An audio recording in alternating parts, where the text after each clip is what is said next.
I got something on my screen here. What do you got? I don't know. There's like some dirt. Oh wait, no, it's the surge. Oh, I don't find that funny. I don't find that funny at all. In a world filled with games, one team of elite gamers comes together to do the impossible. Complete their backlogs. Starring Grouchy Surge, Ryan Mathman Craig, Patrick the Backlog Odyssey, Mike Blaze Knight Grinnell, and featuring Jeremy the Trash Turkey. When this team of elite gamers comes together, they form the ultimate combo, the Backlog Busters! Coming soon to a podcast near you.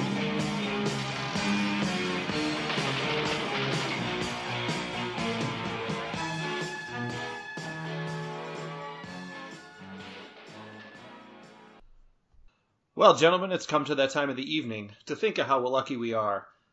I'm living in Las Vegas, and I've got a little bar in my fridge. I've got a math man in another state with a big old glass of water. I've got half of a mic on a screen and half in an Odyssey beside him. 3 of the 4 of us have beards. 2 of us are grayer than the third. That's so sad. I actually shaved this morning, but even if I tried, I wouldn't have much of a beard. So We have to try for a long period of time. believe me, I'm not that blessed. I shaved this morning as well. We can tell. You look well manicured there. All your hairs are in place. Whereas mine, I've got like this. I basically wait until my wife tells me I'm starting to look too homeless, and then I trim down. That is pretty much my MO. So, gentlemen, this is episode 2 of the new Backlog Busters. And I see we have about 13,000 notes, so we're going to be here till tomorrow morning. How's everybody feeling tonight? Very good.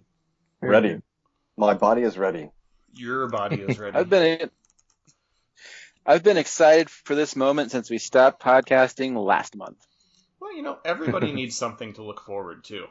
So, speaking of look forward to, I wanted to do the first topic, which is looking forward to new consoles this year. I'm really curious to see where everybody stands on them, because I know, there's a lot of people out there who either can't upgrade or don't want to upgrade. Myself, I'm looking at it as, like, with the Series X, I don't need to upgrade.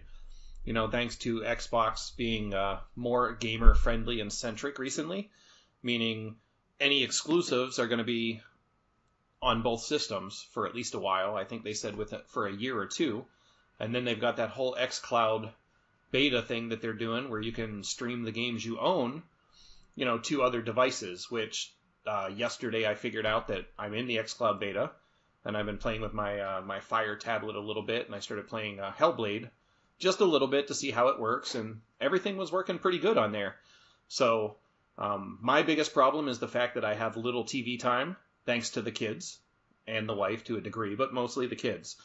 So if I can play on a smaller screen portably while I'm, hanging out with the other ones and they're doing whatever they need to, I'll actually get more time to game instead of just on the Switch or like breaking out the Vita or the 3DS. So while I want to upgrade, like, it looks less and less like I should upgrade. Unless the kids just all of a sudden decide to cooperate and be like, no, Dad, you can have some alone time today. So what does everybody else think? What are you guys, like, are any of you upgrading right away? Are you guys waiting? Or do you have your eye on something fancy and putting the other one off for a while? Well, I've been thinking about it, and although I don't feel like I need to upgrade, I'm going to have a hard time not buying the new console. And when it comes between the PS5 and the Xbox Series X, I'll probably go for the Series X over the PS5, mostly because that's where I'm most invested, at least on the TV. Short of the Nintendo Switch, but that's kind of, Yeah. Well, I don't really have the money right now to go for either one. if I did go for one, I'd agree with you, Patrick, that I'd probably lean more towards the Xbox. Although I did just get my Xbox One this past summer, but there's just something about that value of Xbox Game Pass where I don't have to go out and buy new games. There's just like 100 or so games that are even, they come and they go, and paying that fee a month, or if you were lucky enough that you have several years worth when you got it for cheap. And it's just such a great value proposition. It's hard to turn that down, especially whenever you were saying earlier that, a lot of those games are not going to be tied just to the new console. That I can still play them on. It may not look as good as it would on the new Series X, but my televisions are 1080p. I don't have anything that's 4K, so I'm not hurting. If I were to get a new system, though, it's kind of not really the topic that you were going, but that new Animal Crossing Switch is where I'd be going. Well, I completely consider that an upgrade as well. I'm not a huge fan of it, just because I don't really need another Switch, especially if I'm not getting anything other than a fancy design. But if they were to introduce a Pro, something a little bit better, maybe more memory, maybe faster load times, just, something a little bit more hefty, then like all of the money that I'm saving up to eventually go to either a Series X or a PS5 would just shift over to the Switch Pro, since that's the majority of my gaming anyway, and I want to make that as convenient as possible. So, much like you, if I'm looking at something and that's there dangling in front of me, I'll be like, well, I can wait another year or so for something else. Yeah, when it comes to the Switch Pro, if that is a thing, I mean, the fact that you could get a handheld that's more powerful, maybe more in line with the current Xbox One or PS4, that would be kind of interesting, I think. But even still, I think I'd probably go with the new Xbox myself, because I want that raw power. I want to, I think I'm going to have to echo everything you guys have just said, because much like Patrick, I am already very much invested into the Xbox ecosystem. That's where most of my games are, and I already know, for a fact that the vast majority of them will be playable on the Series X if I do decide to upgrade. Plus, anything that they come out with for the next couple of years is also going to be playable on my Xbox One. So I don't need to upgrade. And to, echo what Ryan said, I also have a television that caps out at 1080p. So going for the next 4K, 8K, 12K, whatever it ends up being, isn't going to be particularly relevant at my house because it's going to look the same. So the only thing I would be buying it for would be faster load times, and I'm a fairly patient person, so I'll just wait a little bit. Well, I have a question for you. What if the rumors that have been going around about the PS5 being backwards compatible, not even just to PS4, what if they can make it backwards compatible to PS3 and PS2 games? Then all of a sudden, that's a completely different value proposition than just talking about Xbox Game Pass. Now, it doesn't do anything for me because I don't have any PlayStation games. I have nothing. But I know some of you have, an entire storage shed full of PlayStation games. Well, and that's the thing is, I've always been more of a PlayStation fan than an Xbox fan. I've always been in a situation where I can upgrade my systems. This will be like the first time where it's going to be a conversation between me and the wife. Like, hey, I like to do this. This is my hobby, and I've been doing it since I was smaller than you. But I upgraded all my systems right before I got married. So when I got married, the systems came out that year before. So in my thought process, I was like, I'm going to buy them all now. I'm going to come into the relationship with them so I don't have to explain why I'm spending $500 on a new system. So this is like that first time I need to jump into, a conversation with another person and try to justify it, because she's not into gaming, but me and the kids are. So, but I've always been more of a PlayStation fan. I got the PlayStation 1 because of Final Fantasy VII. The PlayStation 2 I got on launch, and I still have that system, and it still works. I got PlayStation 3, I got the 60 gig as soon as I heard they were going to discontinue, the built-in hardware emulation on it. So I went out and overpaid for that.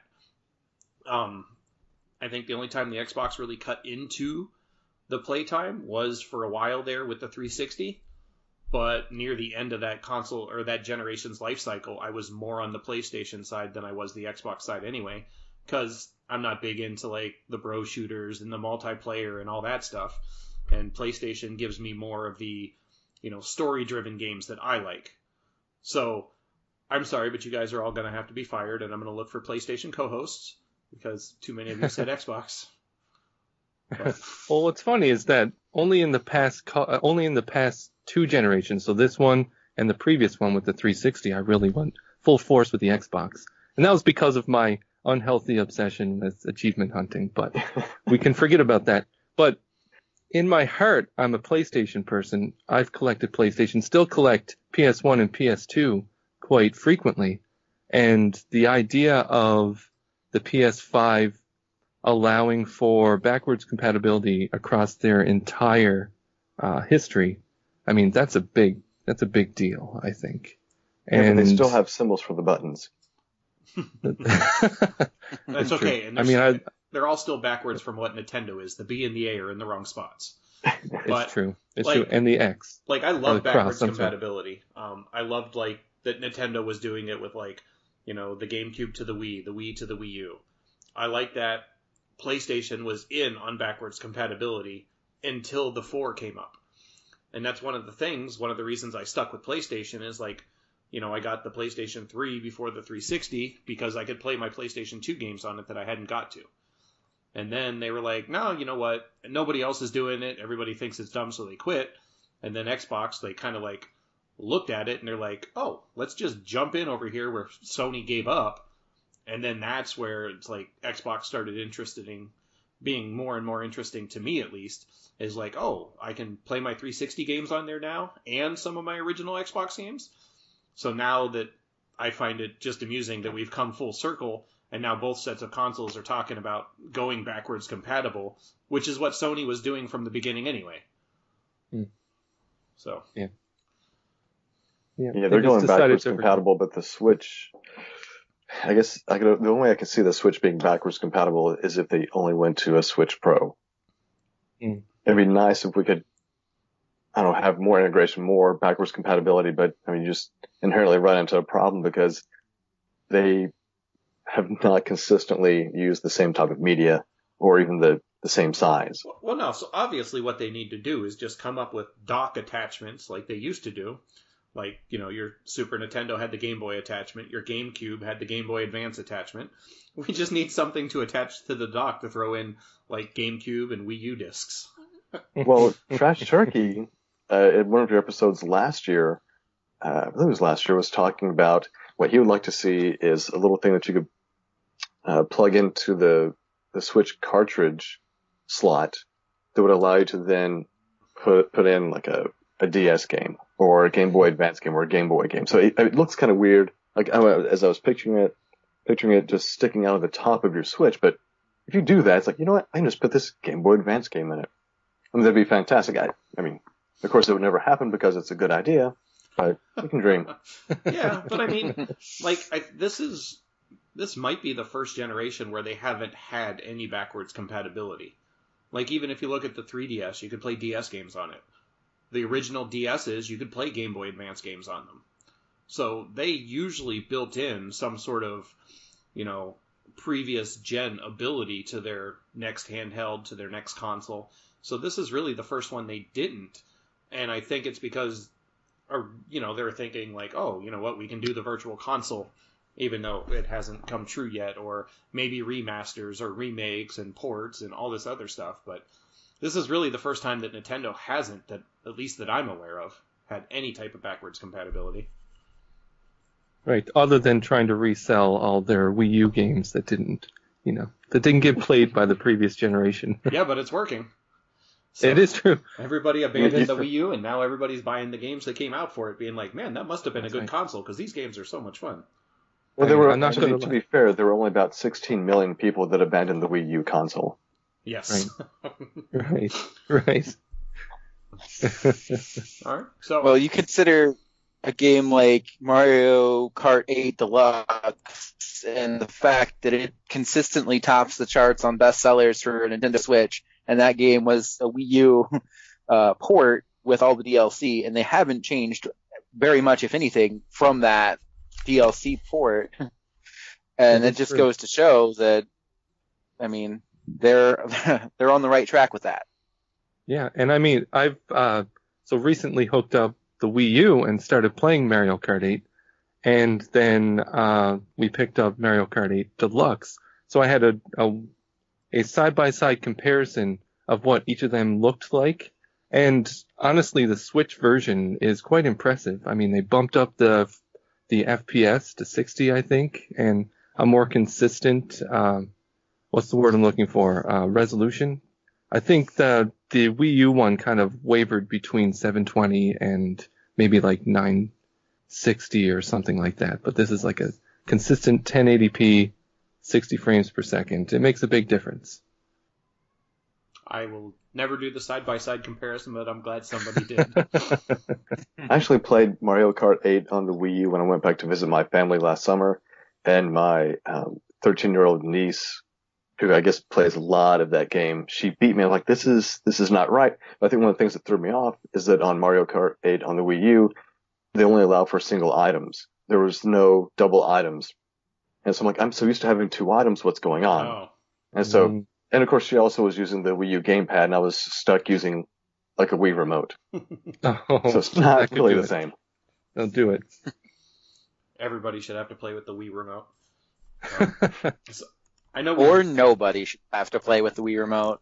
Right. Yeah, but if you guys listened last year or the year before, Trash Turkey was playing Wii games on his Wii U with the remotes. That guy there has dedication to the business. It is true. It is true. Yeah, he's still playing 3DS games. Shouldn't we all be, though? Yeah. Yeah. 3DS has a fantastic library of games, especially if you're a fan of the JRPG. So, yes, we should all be playing with 3DS. Right. And I mean, I will admit, I did pick up that new 2DS XL. That thing is really nice. Oh yeah. Well, I know we veered off, but that's pretty much all of my topic. Did either of you guys, any of you guys, have anything we wanted to discuss? Well, I've got a special letter that I wanted to read. Ooh, is it the love letter you wrote me? No, that one is, it's going through some edits. Still starts, Dear John. Yeah, I had my wife look over it, and she goes, is this to me or to somebody else? I said, you know what? Never mind, I'll have someone else look at it. So I'd mentioned that there was a lovely letter to the editor. I don't know if this is a good time to read it or not. It's always a good time. Okay, so a few months ago, I was going through and reorganizing all of my video game magazines, putting them in order like you should. And I read them. So like from time to time, just pick them up and read them. And so this letter just cracked me up. Here goes. What is this? You're always putting Sega down. Why is this? I'm really ticked off. Every Genesis game usually gets poor ratings. I saw the ratings for World Series Baseball. 8, 7, 8, 7, 6? That really made me mad. It should have at least gotten straight 8s. Do you really want to know what makes me mad? The ad for the Super NES smashing. It asks which system has a European porcupine, Sonic, for a mascot. What in the, rhymes with fell, kind of a question is that? That porcupine could rip Mario to shreds. And the ratings for Street Fighter II Championship Edition for Genesis are all wrong. My brother has the game, and just because it doesn't have the color and sound the Super NES has, doesn't mean it's a bad game. That ticks me off. The control is excellent, and the moves are easy to do, and unlike the Super NES, you don't have to do a trick to get 10 stars, and it has a group battle, and every kid I know has a Genesis. And at least Genesis has a rating system and blood on their games instead of sweat like on the Super NES. The sales are 63% Sega, 37% Super NES. Oh, and in issue 58, the new Game Boy is a stupid idea. Because if you own a different system besides Super NES, how's it going to work? I own a Genesis and a Game Boy, and I will not spend money to go and buy Super NES and a new Game Boy. And which system has a CD? Genesis. I'm sorry, but Genesis is the better system. Oh, And do you know when the Super Street Fighter 2 Turbo is supposed to be out? Oh, by the way. Yeah. Wow, that is a little on the crazy side there. Yeah, it's a doozy. Yeah, I like it. just a little bit. So it's interesting that someone would have such passion for a terrible console. Whoa, you're calling the Genesis a turbo console? I mean, obviously they were wrong, but I don't know how to respond to it, honestly. Did the editor write back to them? I'm curious. Oh, yeah, they responded. It was, first off, a reviewer's opinion is another person's opinion of the game. Yours obviously differs, and that's fine. The Genesis version of Street Fighter 2 Turbo Championship Edition got 3 8s and a 9 in the November 93 issue. The blood argument will soon be irrelevant because both systems have it in Mortal Kombat 2. Your sales figures are a bit messed up, and, they just kind of go on there. It's kind of silly. And what issue was this again? Oh, this was issue number 61 of Electronic Gaming Monthly. But I think an even better one was a person who said they were done with Super Nintendo and they're going to put all their money on the Atari Jaguar because clearly it's better. Yeah. They even went so far as to take their Super Nintendo and completely destroy it with like a sledgehammer. And they're like, It seems like they definitely had the right idea. Oh, the last paragraph was, "Buy Atari. Quite simply, they're the best." An editor, why is EGM number 54 the only issue with a Jag on the top of your front cover? Better put it back to let people know you guys support the Jag.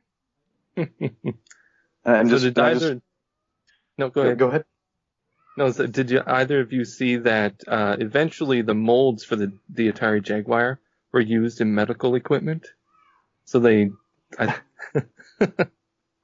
so I don't know if they lost the patents or something like that, or the patents were bought or something. But some medical company bought the molds for the Atari Jaguar and manufactured. I think it was like the holders for stethoscopes and things like that you would put in a doctor's office for checkups.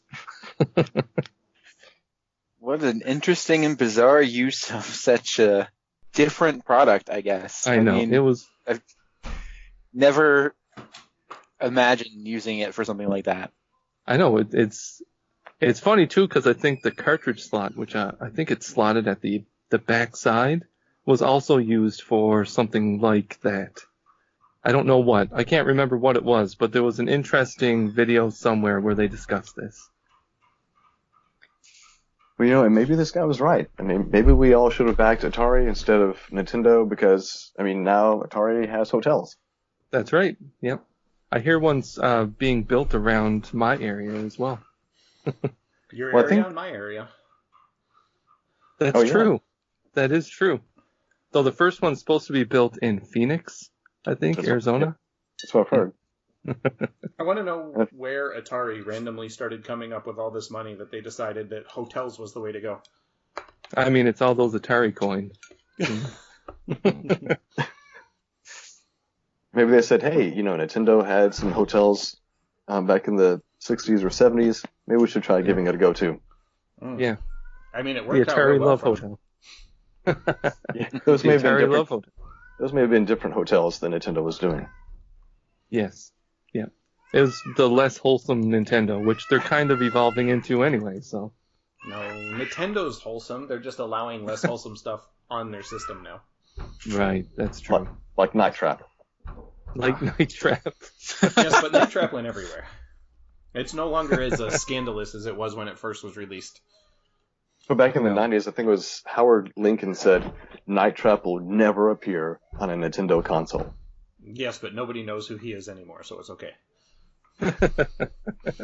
So while I was gone, we touched on Atari. We had a letter to the editor. Anything else that I missed? Did. No? That was it. No, don't think so. Atari medical equipment. Oh, right. Yeah. Did anybody else have a topic before we bring up, kind of like the focal point of this episode? I think Mike had something. with it being February and the definitive month of love, I thought it would be a fantastic idea for each of us to take a turn discussing the impact that gaming has had on us and somebody else in our lives in a significant way. I'll go ahead and share the first story of a time that gaming really impacted and changed my life in a positive way. Because, I mean, a lot of people, they see gaming as a very isolating experience. And I think, this podcast in general is just a representation of how that's not true. But I think it's important to share the moments that help prove that is very much not the case. So, I have 3 children. My oldest is not mine biologically per se, but his biological father is out of the picture. When we first were starting to bond, it was over video games, but he had not had much experience with them at all. My, at that time, girlfriend, who turned out to be my wife, had not introduced very many. It was like this little orange plastic box with these square cartridges that are like learning games is what he had for a console. So everything was terrible. So he wasn't very interested in gaming at the time. Well, I introduced him to the concept of the Mario Brothers. And after the first 6 months of us being a family and working on that dynamic, he decided that for Halloween, he wanted to be Luigi. So I decided that naturally I would be Mario to his Luigi. Now, this was before the Mario and Luigi costumes were very prevalent. You couldn't find them in every single store. So we had to go out and piece together these costumes. So it was quite the process to find overalls that fit both what must have been 7-year-old him and adult me, including overalls and the appropriate colored shirts, boots, hats. We had to make our own mustaches out of felt pieces. And that year was the coolest year for Halloween, especially for him, because as we were trick-or-treating, every other kid that we saw recognized us and got so excited. Oh, there's Mario. Oh, look, there's Luigi. And it was the coolest thing ever for him. And as a result, we were able to bond and become closer to a father and son dynamic because we had that shared experience. And as a result, my now 18-year-old son is one of my best friends, and I talk to him about life and gaming in ways that a lot of other people, I assume, would be envious of, because I can't tell you the number of people who tell me that teenagers are completely insufferable and you can't talk to them. But oh, by the way, teenagers that's not how it is very for us. insufferable and you can't talk to them. And now that I have talked long enough, how about Patrick? You share a story. Sure. So I've always been a gamer. So since I've been very young, I think my first console, the NES, my grandparents, so we lived in Canada. My grandparents would always take trips to Florida, and they brought home the NES. So I've been a gamer since then. And when I thought of having a child, I always thought that I would like him or her to also share my passion for video games. And so when my son was born, I would always try to introduce him to the games that I'm playing, even though he wouldn't be able to play them. He'd be in his little bouncy chair or something, just kind of watching me play. And I think the first time that it ever clicked for him was also Mario. And we were playing Mario Galaxy 1 and 2. And I think it's just the colors and the spectacle of it, the music, the fact that I don't know, the Mario, he celebrates every time he achieves something. And you could just see him light up every time he sees him doing the spin or finding Yoshi in 2. And I can't tell you how many times I've completed both of those games in sequence because of that. But yeah, and now to this day, he's, he absolutely loves Nintendo and Mario, Luigi, everything. Yeah, it's funny because I always wanted my kids to like video gaming as well, because like I grew up and my parents weren't into it, and you have from friends or something like that. But and then they started taking my controllers and my TV time, and I'm like, man, if only they had some better hobbies, like that way Dad could play. But like with Jacob, I think the game that really kind of got him into video games was he was watching me play Luigi's Mansion 2 on the 3DS, and he just really thought it was kind of cool, and he kept wanting to watch me play it. And then oddly enough, that led me to hunting down the old Ghostbusters cartoons on Netflix, and then he started watching that, and then we started watching the Ghostbusters movies, and it was just like he was into like all of that lore, just anything with like ghosts. So we started watching the new Ghostbusters movie, the one with all the chicks that came out that everybody seemed to hate. And like we loved it. Like he thought it was hilarious. He loves Slimer. Dad, why Slimer do that? Dad, where's Slimer going? Just all the time talking about Slimer. Like we would be doing random stuff. And Dad, do you remember when Slimer did this? And so like, I just love the fact that, it started with a video game and then it got to bridge to other like things like the Ghostbusters cartoon and the movies, and and now it's like he pretty much plays some video games every day, and he wants me to play. And like we beat one of the Lego games this year. Today I got him into the Incredibles movies because he's been playing the Incredibles Lego game. He got that for his birthday on his Nintendo Switch. So now that he's playing the Lego game, he's okay watching the movies, whereas before he was like, that looks stupid. But when he can relate it to something else he's doing, all of a sudden there's a lot more interest there. So I like that. And, similar to Mike's story about bonding with the insufferable teenager, like with my wife's first kid, like we bonded over Halloween, but we both dressed up as Deadpool, which was kind of a unique experience. And then we would go out and people would be like, dude, let me get our pictures taken with you. And, so that was really cool. So I've got some like great pictures of like him and I both dressed up as Deadpool the first real Halloween that we went out. And now he's an insufferable teenager, no matter what Mike says. Well, I guess that leaves, it leaves me. I guess like Patrick and probably all of you, I've been gaming for a very long time. Started back on the Commodore 64 and the Mattel and Television. And that was back whenever my parents would actually play games with us. Like I remember playing games like Astro Smash or Utopia, Jumpman on the Commodore 64. And my parents were right there along playing with us. And that stopped once we got the NES, because all of a sudden the control pad was on the left. And since my parents are right-handed, they're like, this doesn't make any sense. I was like, well, then we just kind of lost them. But it was like fun for that moment that we were all of us were playing. My brother, my older brother, older sister, we would all be playing games, taking turns.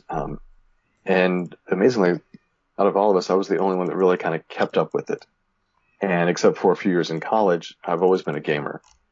And now with kids, we've had a lot of times where it's, we're gaming together. Like even in the past few weeks after supper, we say, hey, let's all play Smash, or let's all play Mario Kart 8. And it's a blast, especially when you can do things on the same team. Because when we're competitive and against each other, it gets really vicious. Kind of going back to the insufferable teen bit that you're talking about. But when we get to play on teams, it's great. We have a lot of fun. When there's a Nintendo Direct, I try to save watching that until my son comes home and say, hey, let's sit down, let's watch the Direct together so we can all freak out about this stuff. And I try to make sure that I don't see it and he doesn't see it, and we can just experience it, brand new. And we can have conversations about video games that I guess when I got to be a teenager, I wasn't having those conversations with my parents. Like I said before, they would indulge me in certain things, like with video game subscriptions or let me even play video games. But it wasn't anything that was part of our normal conversation. Like with my kids, I'm like, hey, the Cuphead DLC for Smash dropped. And you know what? Let's get that. 75 cents. We can totally do that. And so once it came out, we did that. So he was thrilled to play his Cuphead, and I can watch him play that. And we just have a conversation and really connect and bond over it. So that's one of the big things that we have in our family. That's awesome.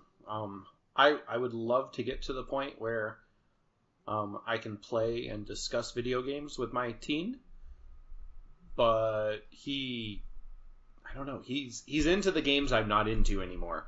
So there's like that gap where, I kind of keep up enough and I take his systems away enough because he's doing something wrong, and I'm the bad guy or whatever, but I believe in discipline, and if you're going to act a certain way, you have to have it. But he wants to be into Fortnite, but that's been banned from our house. Right now what he plays is like NBA 2K and FIFA and sports, and he wants to play Overwatch and Anthem or whatever those games are that are basically Fortnite but not Fortnite. So that's the kind of stuff he's into. And like for me, I'm not into the competitive scene. I'm not into, I outgrew sports games. I liked them when I was younger and they were more arcadey and I could have more fun with it. But like the more realistic they get, like the less in tune I am with them. I don't like realism in my video games. That's why I play like, Persona dating sims or Atlas games or games where you capture cute little animals and fight alongside of them. I like the fantasy aspect, and I like stepping out of reality. I don't want to do a 360 slam dunk with, LeBron James and be like, yeah, that's what it's about. So, but I am trying to, I'm trying to figure out a way to like, find some sort of like mutual ground where, I can pretend to like the video games, or I can try to talk to him about the ones he's into, just so we can have that conversation. Because he's nowhere near into the stuff I'm into. So it's not like I can be like, oh yeah, so I was playing Devil Survivor the other day, and he'd be like, what was that? But, it's a work in progress. Getting there, slowly. Ever since he grew out of Skylanders, we're just so out of touch with each other. I mean, I think that's always going to be tough. Like, I know my son, he's obsessed with Minecraft and Roblox, which is, typical for his age. He's 7 right now. And I absolutely despise both of them. But, I try my hardest to pretend that I like it. But I have a hard time with it. But when he does show interest in the games that I'm playing, say, for example, Luigi's Mansion 3, he was absolutely enthralled by it. And that was wonderful because we could sit there and he would ask me to play it instead of me asking him if he'd like to come over and watch. Yeah. Yeah, it was nice. Yeah.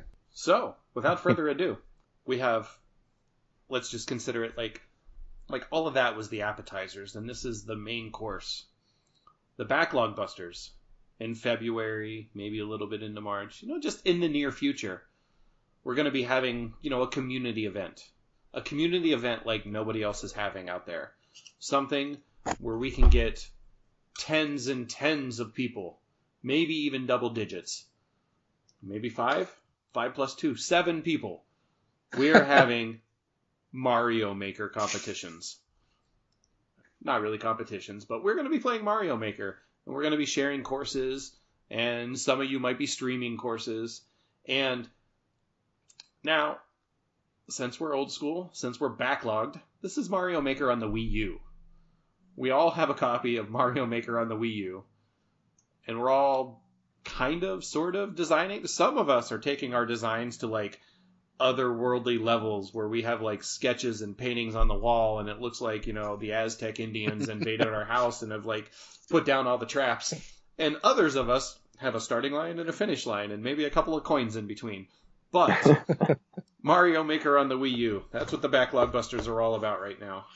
How are your guys' Yay. courses coming along? Are we having fun with this? Is this what are your thoughts and feelings so far? Other than the fact that Mike is evil, and I don't have the proper Twitch skills to jump, dodge, dive, hit a mushroom, jump into the air, hit my head on something, do a 360 spin, and then kick my TV over because I'm frustrated. Yeah, that's what it's all about. Whereas I like... Yeah, I saw Mike's, was it your speedrun parkour level? And, oh, by the way, Patrick, did you ever finish his level? I didn't. I'm still beating my face off of it, I'll tell you that much. Oh, man. I watched the completion video, just so you know, Mike, and I didn't realize it kept going. It's like, oh, you were blasting through that part there. And I'm like, there's like 3 more sections after it. Yeah, no, I'm not going to watch any videos on it. I'm going to keep, a couple minutes into it every single day and until I just completely despise Mike. Because that's what this is going to come to. We're going to have to, I'm going to travel the globe and I'm going to go have like a fist fight, smack him upside his head and be like, what were you thinking? But I apologize, guys. I mean, what you have to understand is that I was a Mario Maker day one adopter, and I played it for 3 solid years. So I tried to make my course, at least the one for this challenge, challenging, but also short. The one that Patrick is talking about, I tried to play with a brand new mechanic, which was jumping off of the Buzzy Beetles in motion, which was, you have to experiment and find out what's cool, and it gives you a ton of momentum. I thought it was the coolest thing ever. Nobody else ever did it because it's very, very specific to the way that you have to do it. If you don't do that double wall jump first, it does not work. But, Really? Wow.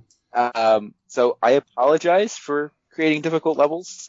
If you were to go back and go through old YouTube videos of streamers that I submitted levels to, I had somewhat of a reputation for submitting difficult levels regularly. And I've tried to tone it down. I know Patrick has played some of my Mario Maker 2 levels, and Yes. those aren't so hair-pullingly difficult. No, they're Probably. like, I honestly, No, what- I don't mind it. I was never into Mario Maker. I never got it. Ryan sent me a copy of it at one point, and that was like my first foray into it because I didn't play a whole lot of Wii U. And Mario Maker 2 came out, and I just didn't have money for it, so I kind of avoided it. I always wanted to get it for, like, the levels that were built into it and everything, but it never happened. And I really like... So far, the only stuff I have played is, the levels you guys have submitted to us. And I find it so interesting, the things that can be done with Mario Maker. Like, Mike, your crazy hard level where you have to, like, time your jumps and make sure the mushroom's going at the right speed, at the right angle. And if you don't jump and, like, twitch your nose and, like, wiggle your toes at the right time, you're dead and you curse. But, like, there's just so many interesting things that can be done. Like, even just a little bit of design that I've put into the level with whatever I'm unlocking, I'm just like, oh, that's interesting. Oh, interesting. I can do that. And, like, playing Patrick's level where, seeing it go from, like, conception on a page drawn out to, like, then, like, going through and playing it and being like, oh, I have to backtrack here because he thinks he's Metroid designer. Go over here, get the key, go back over here, wear a funny hat, break a block. Like, it's just so interesting, like, the stuff that can be done with it. And I'm sad I didn't get into it earlier, but I honestly think that this is something that I'm going to have a lot of fun with in the next couple of months. And I'm really hoping, I know we got some people out there that are listening that will play along with us, but I'm hoping that, they submit some levels to us and they're willing to play ours, because this is really enjoyable, and it's kind of cool to go from, what Turkey and I did, which was let's play a game and let's talk about it, to, like, actually, we have like 5 of us right now that are kind of like playing all the same game at the same time on the side. And it's really enjoyable because we have that shared experience, which is something, when you're only backlogging, you don't really have a whole lot of shared experiences. Like, over the past couple of years, it was like I played Axiom Verge at the same time as, like, Johnny Casino and Turkey. And then I played The Messenger at the same time with Ryan and Tony Baker. And it was like, but, that might have been it. I don't play the new games when they come out, so I don't get any of that conversation. I get to listen to other people, and then when I finally start playing the game, I'm like, oh, this is what they were talking about.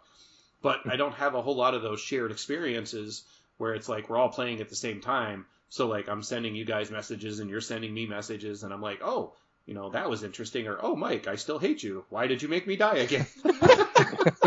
But like this is it's almost like back when I was in like high school and college and playing with my buddies. The only time I would play is we'd all get together and we'd be sitting in the same room playing the same game. And that's what this feels like, and that's what it reminds me of, because it's 5 of us all playing a similar game, and then we got these other games on the side that we're also doing. So like in that regard, this is super enjoyable. And I'm really hoping that, a couple other people out there, I know that, who was it? Hungry Pup. He basically said that because he listened to the thing I did for Quest for Pixels, where I talked about, Mario Maker Wii U. So I think he was a little excited about being able to jump into that as well. So I'm enjoying it, and I don't remember how this came up or who started the conversation, but I'm glad that we're all jumped into it, and, everyone ended up with a game and we're all playing it. So I'm really thankful for that. This is going to be a lot of fun. Yeah, it is really cool. And like you, Serge, it took me until now to adopt Mario Maker. And I've always been interested in it. I mean, I love the Mario games. And when it comes to Mario Maker itself, playing it, I absolutely love. I love testing other people's stages, seeing the things that they come up with, seeing how crazy they can get with the mechanics in that game. And just, it blows my mind, the understanding of how, like you're saying, Mike, that if you do the double wall jump onto the Buzzy Beetle, you'll get a huge amount of momentum so you can rocket across this pit of lava, and then you throw the POW block against the wall to kill the thing, and so on and so forth. I just think that's so cool. And then it inspires me to try to make a stage, and then I get in there and I get overwhelmed and just, I put it down and play something else. But, and then I think about it, I dream about it, I set aside my work, and like, I'm going to draw out a plan for a stage now to see if I can do something. And, I mean, it's nowhere near as creative as something that you, Mike, have created, but I had a lot of fun. And I love seeing the experimentation with all these things. And at some point, I want to talk to you, Mike, about how you come up with these things, how you go from concept to execution. I think that would be a fascinating conversation. Executing Mike is a very fabulous conversation that we should all have. Now, hold on a second. Scene here. I need to save that for one of the mid-month extras that we do for Backlog Busters. Yeah, that's a good idea. Yeah. Yep. And we'll be sharing those. Turkey's not around here, right? Mm-hmm. Yeah, I believe he's somewhere in Canada hiding in Sean Capri's backyard still. Canada.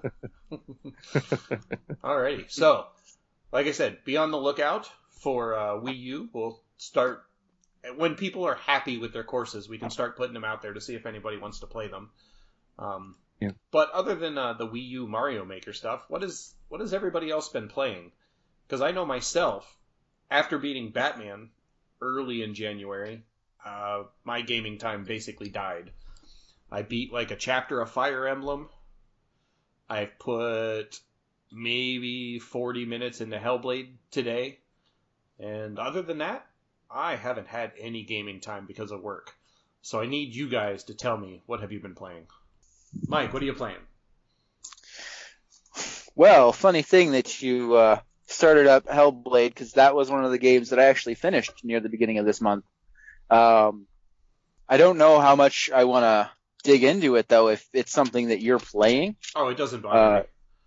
A game's a Are game. you sure? Game. Oh, yeah, game's a game. Like, you're a woman rowing a boat, you hear voices, crazy stuff happens, and you don't know what's reality.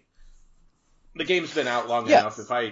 If something gets spoiled, it's really my fault for not playing it earlier. Okay, fair enough. So, my experience with Hellblade could be summed up into a single word, and that word is intense. The concept of having those voices in your head all throughout the experience. P.S. You have to have headphones for that to work appropriately, but it adds to the environment, the setting, the feel of the game so much to have that headset. It's absolutely amazing. But what the game boils down to is you play as Senua, a Norse warrior on a quest to find salvation for yourself and your lover. His name is Dillion. And what you come to find out later is that Senua is carrying Dillion with her in a manner of speaking, and the goal is to find resolution to the struggles that she's having. So one of the things that I found interesting about this game is that the difficulty is set to auto. So what that tells me is that this game has dynamic difficulty. So the better you do at the game as far as the combat is concerned, I assume the harder the game becomes. And I really like that as a feature because there are times towards the end of the game where the battles got so intense that I was on the edge of my seat, beads of sweat coming down my face, dodging, striking, parrying, and get the voice in the back of my head, behind you, and I have to keep dodging, moving, rolling.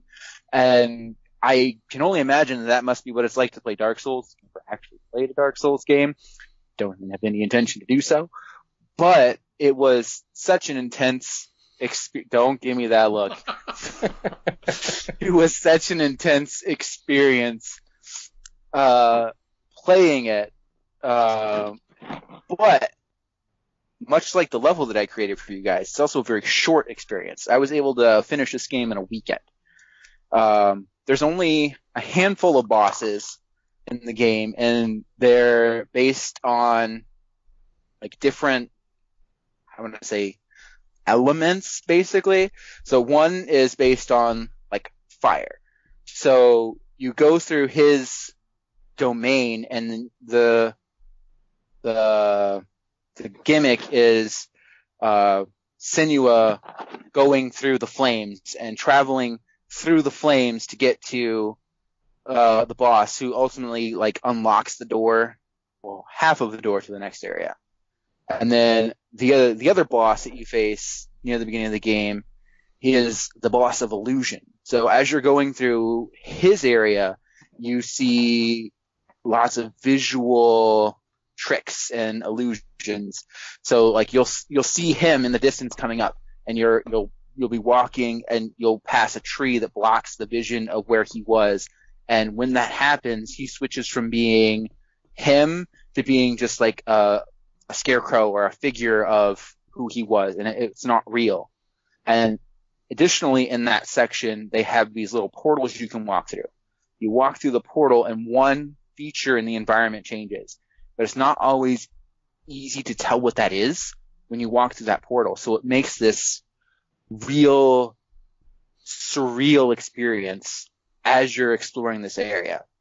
And once you get past that, it combines that type of puzzle solving to make the rest of the game that trippy kind of surreal experience. And I don't want to explain too much further than that because I don't want to completely spoil the game for you, Serge.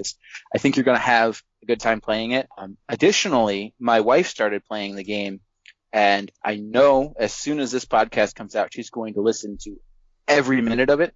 So if I talk much more than this, she will have my head before you get a chance to, Serge. So I'm going to stop there, but fantastic game. So two things. Fantastic. I've already solicited your wife. She should be writing us a review after she beats the game. So we'll have a little... She's thrilled. Yes. Beyond that, I polished off another game this month, Mega Man 11. Just the base game only. There's a ton of extras, but I did just like a single playthrough of it.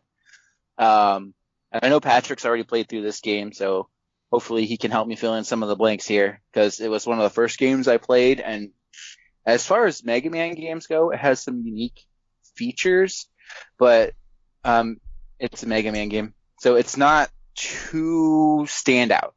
Like, for instance, I played through Mega Man 10 towards the end of last year, and I cannot remember a single Robot Master from that game. I don't know. You ask me about Mega Man X, I can tell you all day, but regular Mega Man, it just doesn't stick with me for whatever reason. But this one has a unique system that helps it stand out from the older titles, and that's the double gear system. So as Mega Man, you, from the beginning of the game, get access to the ability to either double your power or double your speed, which is made by slowing down everybody else. Slows you down too at first, but you can get, I think it's an item in the shop that changes that, so you can move at regular speed. And if you're injured, you can do both at the same time. The thing to balance out this extra power that Mega Man can have is that it's on a limited amount of use. So once that runs out, you can't use it for a while. But if you have the sense to turn it off before it runs out, you can kick it back in at any time, regardless of how much it's charged. Returning in this game is Rush, both in his coil form and his jet form. So he's basically like a mobile spring you can use to skip lots and lots of stage hazards, or even more so, the jet, which you can just fly over anything that bothers you, which if you play like me, will be what you use in the Wily stages to get past the gear section, because it's a nightmare trying to do it any other way. Beyond that, I think that this game does a better job of making the Robot Masters more relevant and memorable than previous games in the standard Mega Man series have done, at least for me. Like, I can remember the Robot Masters from the original. They're just that iconic, but beyond that, I remember Metal Man from Mega Man 2 because best weapon in the game. But in this one, you have Blockman, which, silly name, but kind of a cool power that he gives you that lets you drop blocks on the robots, or like on the enemies' heads, and it's just this big area of effect attack. So, I think in previous games you just shot forward or from Mega Man. This kind of materializes above an area and just falls. So, much more unique weapon ability in that one, which I think helps to make it more of an interesting experience. And like I brought up the double gear system earlier, if you use the power version of that, it just drops more blocks, so you don't miss, which is a good thing. This game I found to be significantly easier than previous Mega Man games. I think due to the double gear system, and I guess it was easier to figure out what the boss order was. I don't know. Maybe you have thoughts on that, Patrick? Was the boss order easier for you to figure out? I would say the way that the bosses were set up, it seemed obvious what their weaknesses would have been. Where I had the most trouble with the game was getting used to using the gear system. Like, don't get me wrong, I loved it. I loved Mega Man 11, wholesale. But I had kind of a chip on my shoulder with Kaiji Inafune's previous project, Mighty Number 9. I was pleasantly surprised with that one. And once I got used to using the power gear system, I was blown through that game, like you're saying. That truly does make the game a lot easier, because there's a lot of traps where they expect you to use it, and if you're not, then you're probably going to die. That's what I found as well, is that if you weren't using it, you weren't making it, especially on the Yellow Devil, which I don't feel bad telling you is in the game, because I feel like he's in every game. Mm-hmm. But I would not have beaten him without Last Man's power, the power geared form. It just would not have happened. Right. Even with the speed gear, I found it difficult to dodge his float across the screen while invincible attack. Oh yeah. I tried to get into some of the bonus content, but it just wasn't doing it for me. I couldn't do the speed runs of the game, which was like the first set of bonus content, and then, well, I put it down and haven't gone back yet because I had ran out of storage space on my Xbox One S. It was the 500 gigabyte version. Something I have since rectified because I spoiled myself this month and went out and bought a 4 terabyte storage device. So my current project is to get all of my physical games loaded onto the Xbox One so I can play whenever I get the urge, whichever game it is. So that should make getting back to Mega Man 11 to take on those challenges a little bit easier. Yeah, I played Mega Man 11 probably the beginning of last year, or maybe it was the end of 2018. And yeah, I absolutely loved it. I tried to do some of the challenges as well, and I think it was in Mega Man 9 or 10 they had them in those too. And I really went hard into the speedrun aspect of it. And those are fun, but I didn't really get into it in 11. I'll definitely have to go back and try that, though. I have nothing to say. I haven't played a Mega Man game since 9, and I failed horribly at it. And I haven't been good at the Mega Man game since, I think, 3. Well, 3 is the best one, so it's okay. Yeah, 3 is one I played a lot growing up. I had the original Mega Man and Mega Man 3, and I've never beaten a single Mega Man game. And they're okay. They just don't grab me like other platformers do. So. Yeah. Yeah, I liked them when I was young, but it was just something that never stuck with me. I didn't stick with the series. I didn't do the X stuff. It didn't stay with me. So it's one of those missing experiences that I have. I think I was born with Mega Man lodged in my heart. So I was pointing to the wrong side. I'm sorry, my heart. Oh. It's next to the microphone. Right there. A tough run and gun platform. I can't imagine why you would love that, Patrick. Yeah, I live and breathe it. So that's 2 of us. So what have you guys been playing, Ryan or Patrick? So in January, I probably I don't know how many I completed already. I think I'm nearing 10, but what I found that I've been focusing a lot on this month is arcade games, just mostly ports or collections, everything. I don't know. I'm just kind of in the mood to challenge myself with high scores and things like that. So that's what I've been focusing on, and it's probably me coming off of the RGB high score challenges from the past couple months, but I was still kind of craving that challenge. So I've been focusing on a ton of arcade games, and one of the series I've really been enjoying is the Metal Slug series. And in particular, I've played through already 1 through 3 and then X, which X was kind of a remix of 2 where they took some of the bosses from both 1 and 2 and mixed them up and made the game more difficult. And I think they even built it on the engine that they would eventually release Metal Slug 3 on. So it was no longer suffering from the slowdown and everything that you found in 2, which was really nice. But I still think I probably preferred 2, but anyway. And then recently I finished Metal Slug 3, which is probably my favorite so far. What I found the most intriguing about 3 was that the pacing was, it seemed so much better, so much more fluid.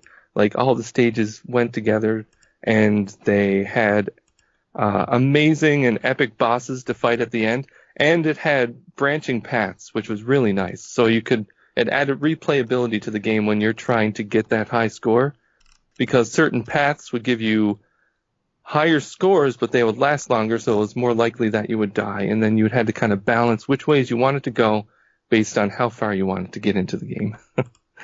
And then it's without saying that really the Metal Slug games kind of set the bar for 2D sprite animation. And I mean, the details and the fluidity of the animations in those games are just, they're matched by no other game that I know of anyway, at least in the 2D realm.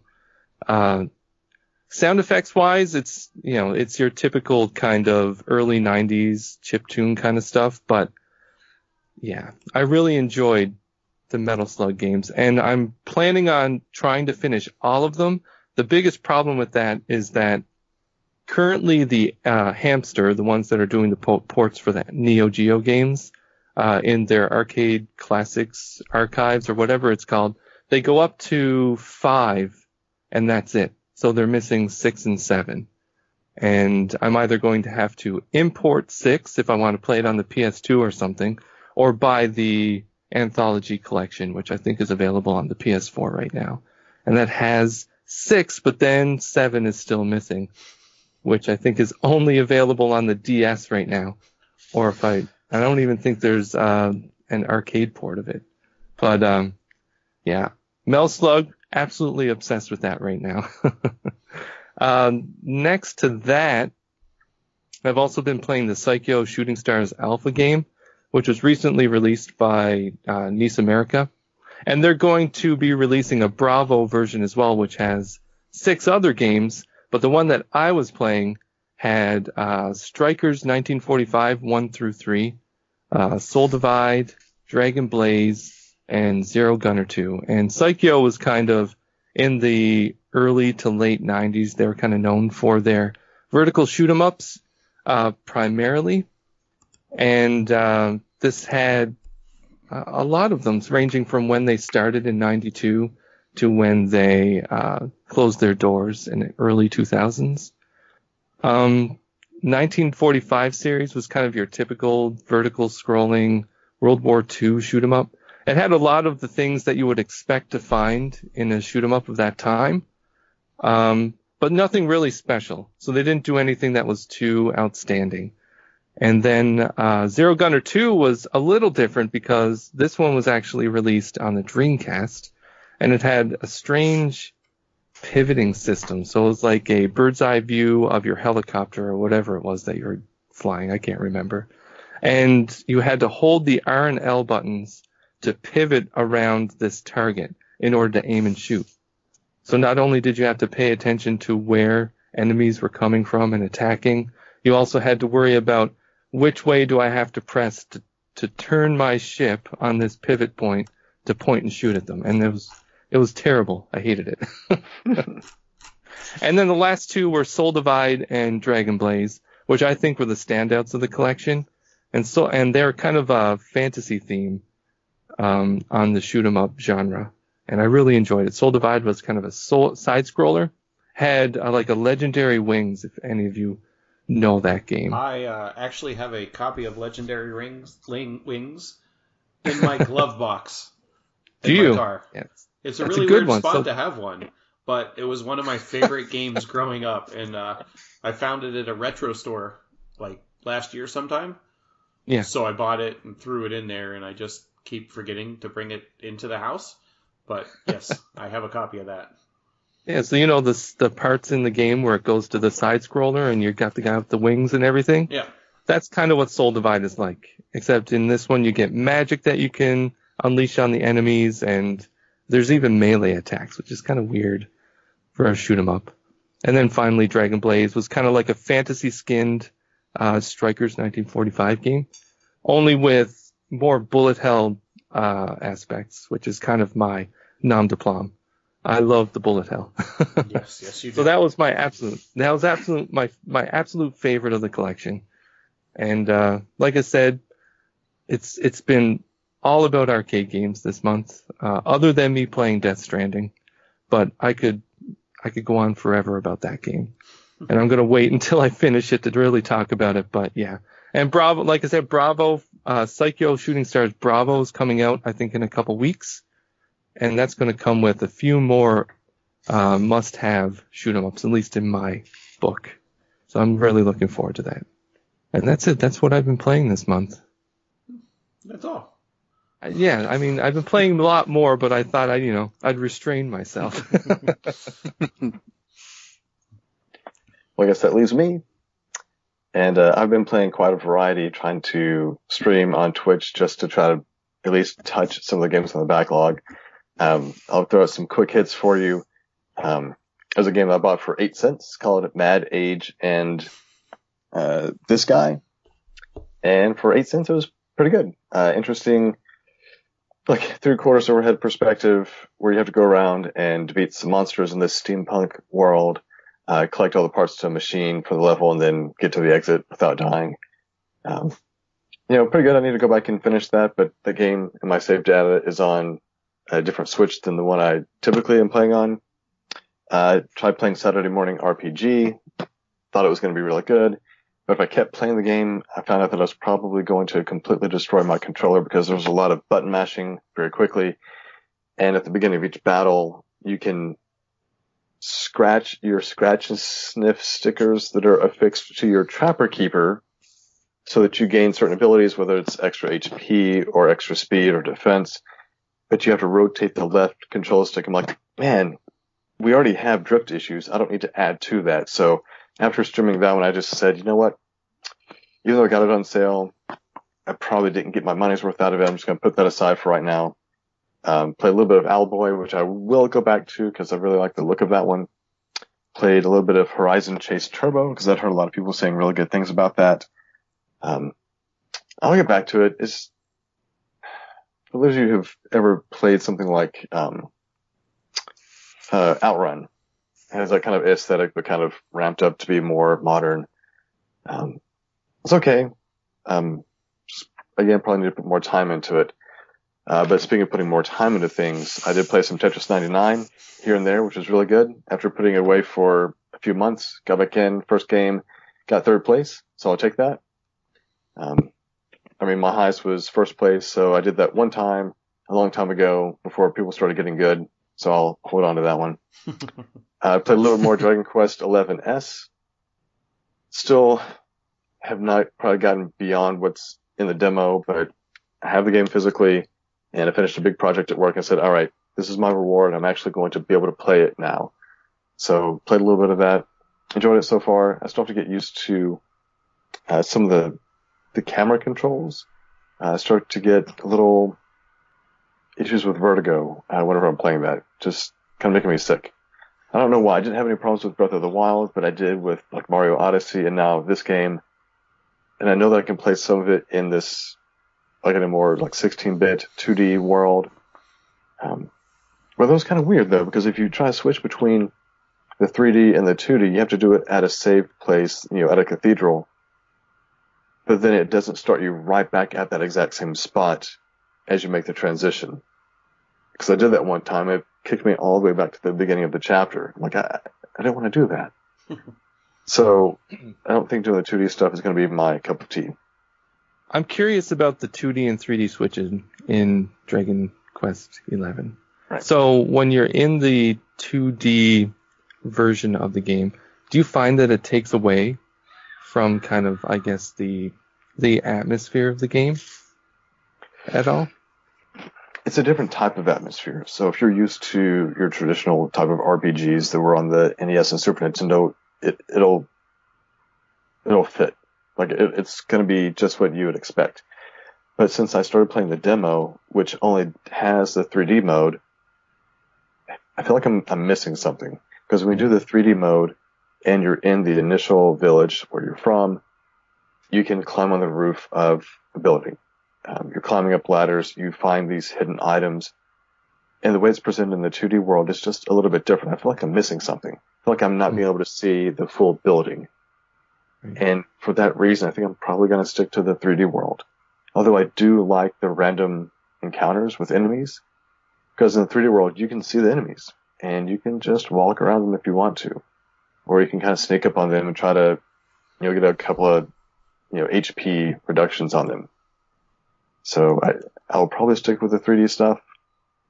But, the 2D was really nice. I think it's prettier than what you would see in a 16-bit game. But it's still, that 16-bit aesthetic. Right. That was kind of my concern with it.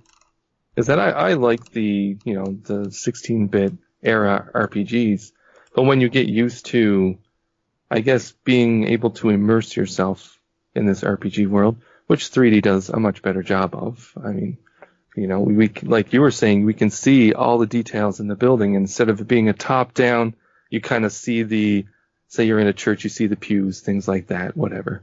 But in 3D, you can look up and it's all the, stained glass windows and the everything. Yeah. I think, like, the reason I tried to switch over to the 2D is because I wanted to see what it would be like. And I did it in the first, like, the major town that you get to. It's a big city. And again, the camera was making me sick. You may be able to understand the map a little bit better because I have a little bit of an issue with orientation. Like, okay, where was I? Where am I supposed to be going? But in a 2D environment, I'm not going to have to worry about that.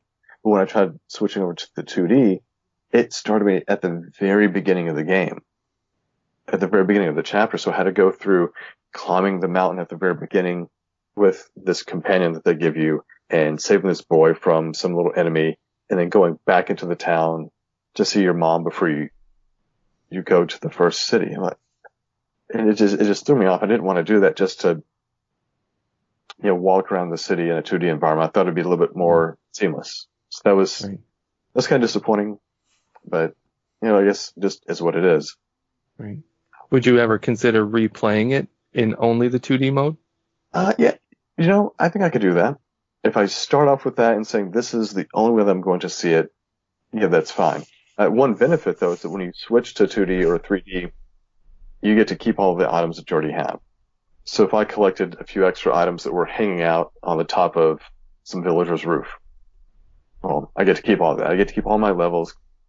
But you have to create a different save slot where you could save over what you've already done. And I went, you know what? I'm just testing this out.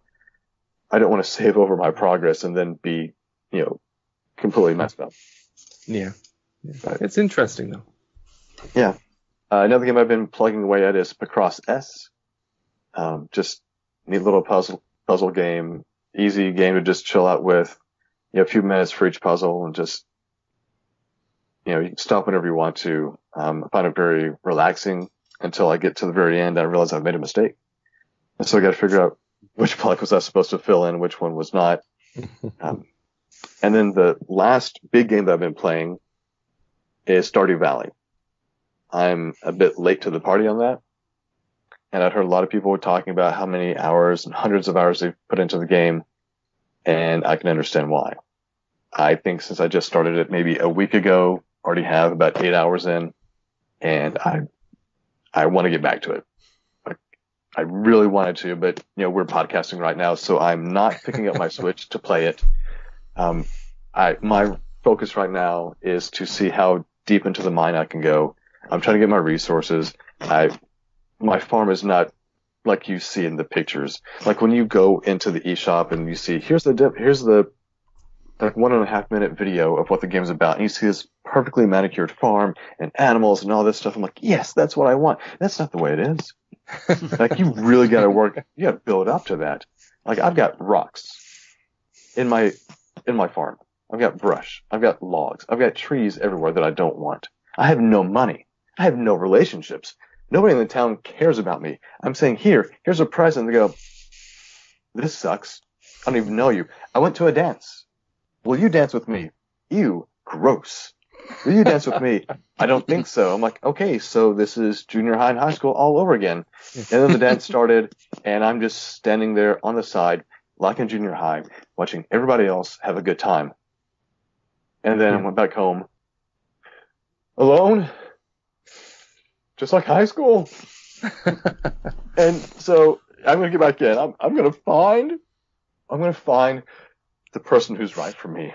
I'm going to find that digital wife, and we're going to be happy, and we're going to make it. We're going to make it. She's going to love you even though your farm is full of brush and rocks. Oh, see, I'm going to work on that. I'm going to make her love me. No, that sounds forced. I'm going to make sure that, you know what the best thing is about that game? is that I have a dog in the game, and that dog looks just like my dog, and that dog loves me. When I go home at night, it's sleeping on the rug in my house, and it's just happy that I'm there. Like, you know what? Thanks for being here. Sounds like a phenomenal experience. So have you guys ever played Stardew Valley?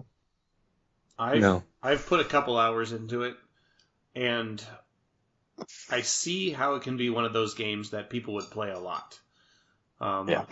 You know, I got sidetracked. I was like, oh, well, I need to go fishing. I need a better fishing pole. I need a better fishing net.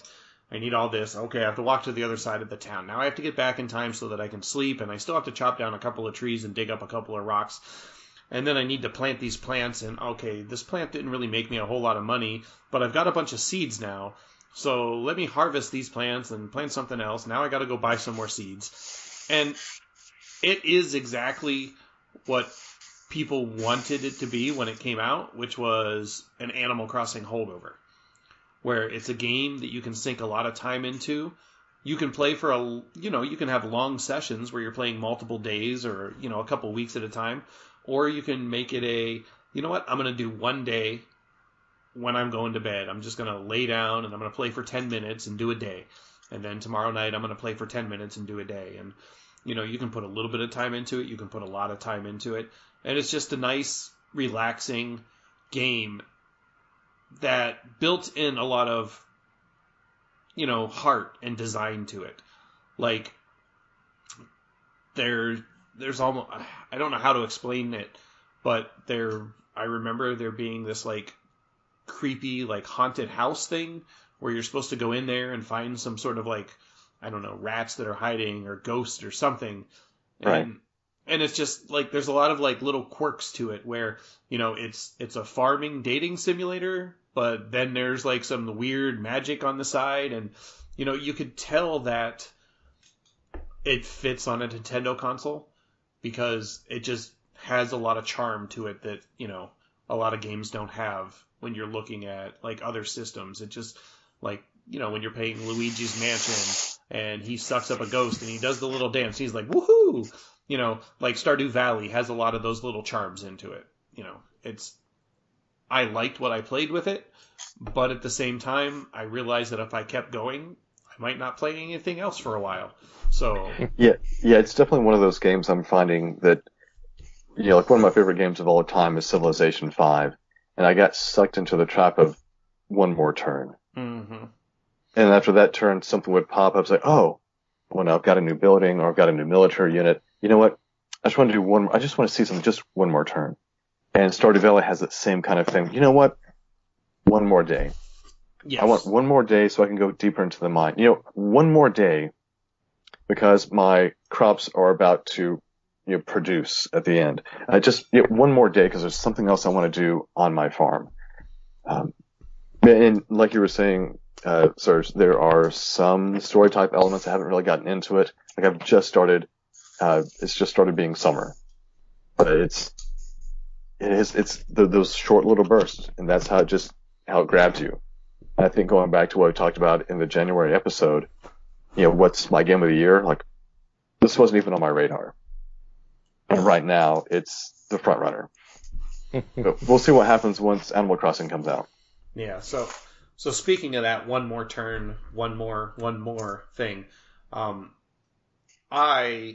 I said, I played Batman, I beat it, and I thought, I'm getting a jump on, everything I want to do this year. I'm going to be like, neck deep into my next game, which Alien Isolation won the poll.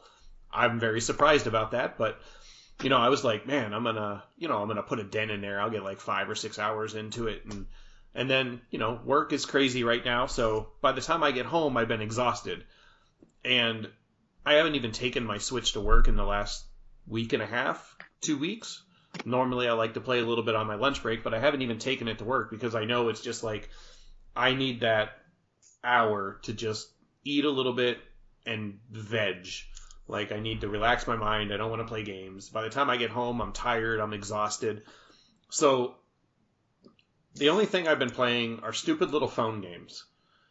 And it's really bugging me. And I'm about to just go through my phone and delete them all so that I stop playing them. Now, the first one that I'm going to talk about, and this is all kind of like into the what are we playing, but like what are we going to be playing segment.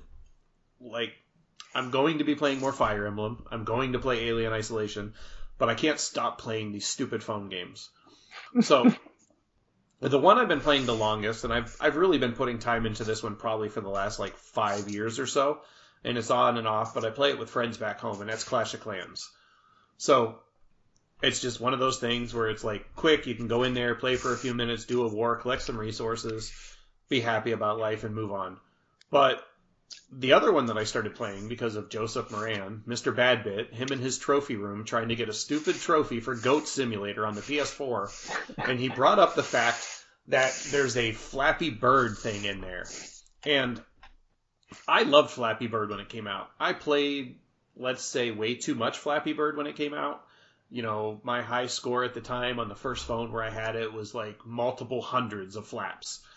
And so he brings it up in this podcast, and I'm listening to it, and I'm like, oh, Flappy Bird. I have that on my phone because I move it to every phone that I have, especially after the guy who made the game discontinued it.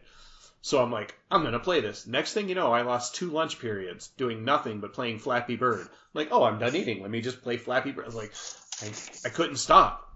And then I've heard it on other, let's call them professional podcasts where they have advertisers and stuff. And then my one friend at work, she was like, oh, well, you know, the only game I play is this little mobile game, and I've been playing it for like 2 years. And I'm like, oh, I've heard a lot about it. Let me download it and try it. So there's this stupid game out there called Best Fiends. And it's I'm just going to say it's similar to like your Candy Crush Saga type games where you match different patterns and you make things disappear and blow stuff up and, you know, color coded and all that fun stuff. But there again, in my mind, I got into the, oh, just one more level, just one more level, just one more level. The other day, it was 2:15 in the morning, and I can't go to sleep, and I'm holding my phone, being like, oh, just one more level, just, 2:15 in the morning. But, like, I just couldn't stop.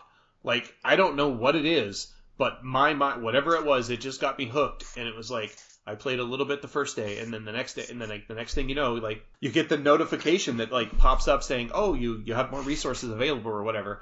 And it was like, you know, I'm like laying in bed with my wife, and she's watching something on the TV, playing on her phone, and I'm playing, and I'm like, "Oh, it's midnight. Oh, it's 1. Oh, it's 2."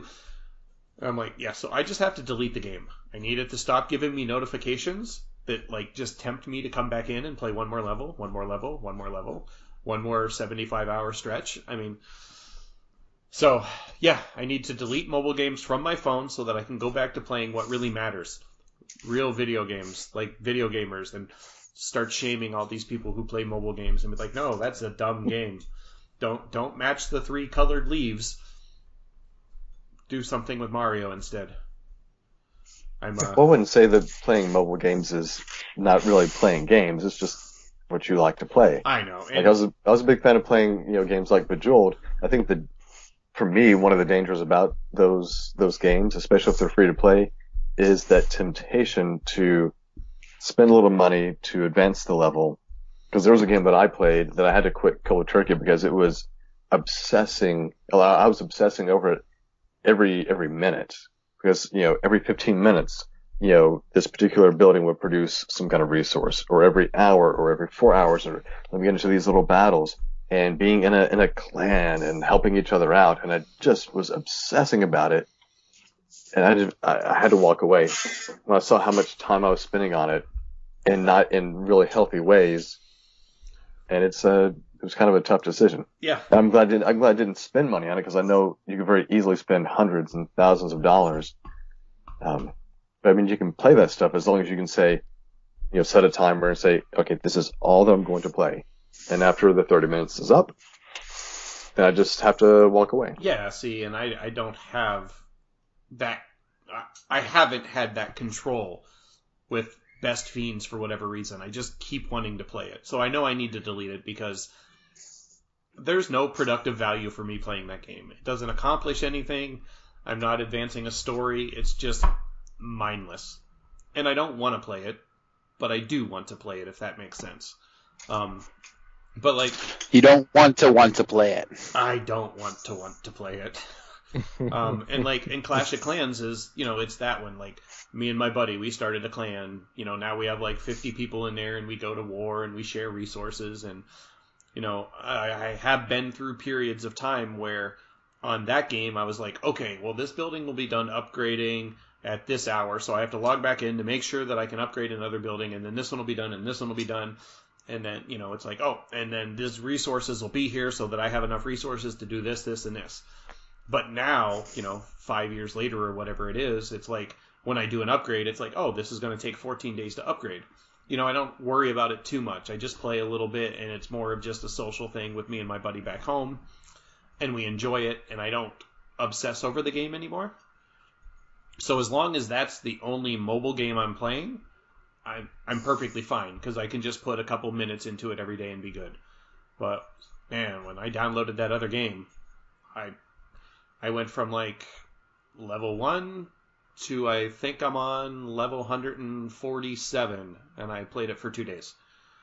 Yeah, that's the look. Like I said, the one night I probably laid in bed, the night that I was up until after 2 in the morning, when I finally was like, oh, it's after 2, I need to go to sleep. I probably started playing at like 9 o'clock that night. And I just did nothing. Me and my wife talking in bed, and all I'm doing is playing this game and playing this game and playing this game. It was like the next day I'm like, did I really do that? Like, that makes, like, I get the addictive, I get the hook, I get the loop, I understand the way the games work. I've always been the type that has been addicted to video games, from when I was little. And, from the time when, like, my parents and I'd go to a laundromat, and then I'd sit there and put quarters into whatever the arcade game was. Or from when I had the Nintendo. Like, I have that addictive personality. And I know I need to avoid the mobile games, but something in my brain was like, oh yeah, I'll download it and try it. Someone else is playing it. And so, I'm going to delete it. And I'm going to start playing other games. And then next month, I won't talk about Best Fiends again. We believe in you. So, yeah. I'm going to try to play Alien Isolation. I'm going to try to play some more Fire Emblem. And depending on how well the xCloud beta thing works around my life, I'm probably going to try to put some hours into Hellblade.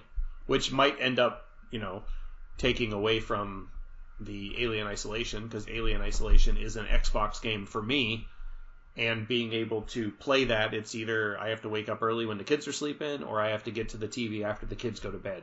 Not really something I can play in front of them, so my hours are limited, and until the stress of this current portion of work is done, which is going to be in about 2 weeks, maybe 2.5 weeks, I'm not even going to have the mental ability to play games after work or before work. So I'm just going to kind of chill, and then hopefully come mid-February I can start playing my A game, Alien Isolation. What is everybody else looking forward to so we can close this out? I see we've been chatting for a lot longer than I thought we were. Well, I plan on throwing more time into Stardew Valley. Trying to finish up across S and see if I can get some more time in Dragon Quest XI and start Mario Maker 2. Nice. You're going to be playing a lot of Mario Maker. 1, 2. Yeah. I've got to catch up to my son. Yeah.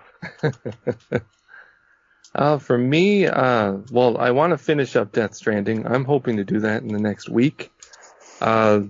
I've heard that there's 14 chapters in the game, 14 or 15, and I'm currently on 5 or 6. So I don't know how much farther I truly have, because I've already been playing it for something like 30 hours, and I'm only on chapter 5. So it's very possible I have a good 30 or 40 hours ahead of me left in the game, but anyway, once I finish that, I've like you, Serge, I kind of trying to come up with a list of games I'd truly like to finish this year, ranging from small indie games that I feel like I need to play to the bigger ones from the last couple of years, and then some of the retro games that I've been picking up. I'd really like to actually play those. So I made a list of the 20 games that I feel like I need to play, either because they're popular in one way or another, I guess. But I'm not going to go through the entire list. But I am trying to pick between 4 right now, And those are Sekiro on the PS4, Blasphemous on the Switch, Amnesia Collection on the PS4, and that has the first Amnesia and the Machine for Pigs, I think, and Vambrace Cold Souls by Dev Espresso Games on the PS4. Kind of in like this grim, horror-themed mood right now. And once I finish Death Stranding, I'm going to dive into one of those games. And I'm not really sure which one yet, but... I mean, February is basically like, the first Halloween of the year. So I understand your grim mood. Right. I mean, start off with Blasphemous. I might as well be Blasphemous at the beginning of February, and I can clean up my act by the end. Mike, what are you looking at playing? Well, I'm looking to finish up a game that I've been working on this month. I've actually put about 70 hours into this game this month. It's Valkyria Chronicles 4.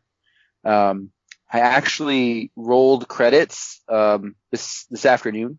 It's a hard push to get there, but then I found out that there's a significant amount of post-game content. So I'd like to finish that out before I really talk about it next time we come around here. And then I think after such a large game, I want a shorter, more of a palate cleanser type game. So I'm looking to jump into The Gardens Between. It's a game that I downloaded randomly off of Game Pass. I don't know a whole lot about it. Looked kind of interesting from the screenshots, so we'll see how it goes. Hopefully it's actually a shorter game and I'm not just deceiving myself. How often do you deceive yourself with game lengths? Constantly. I think that's the right word.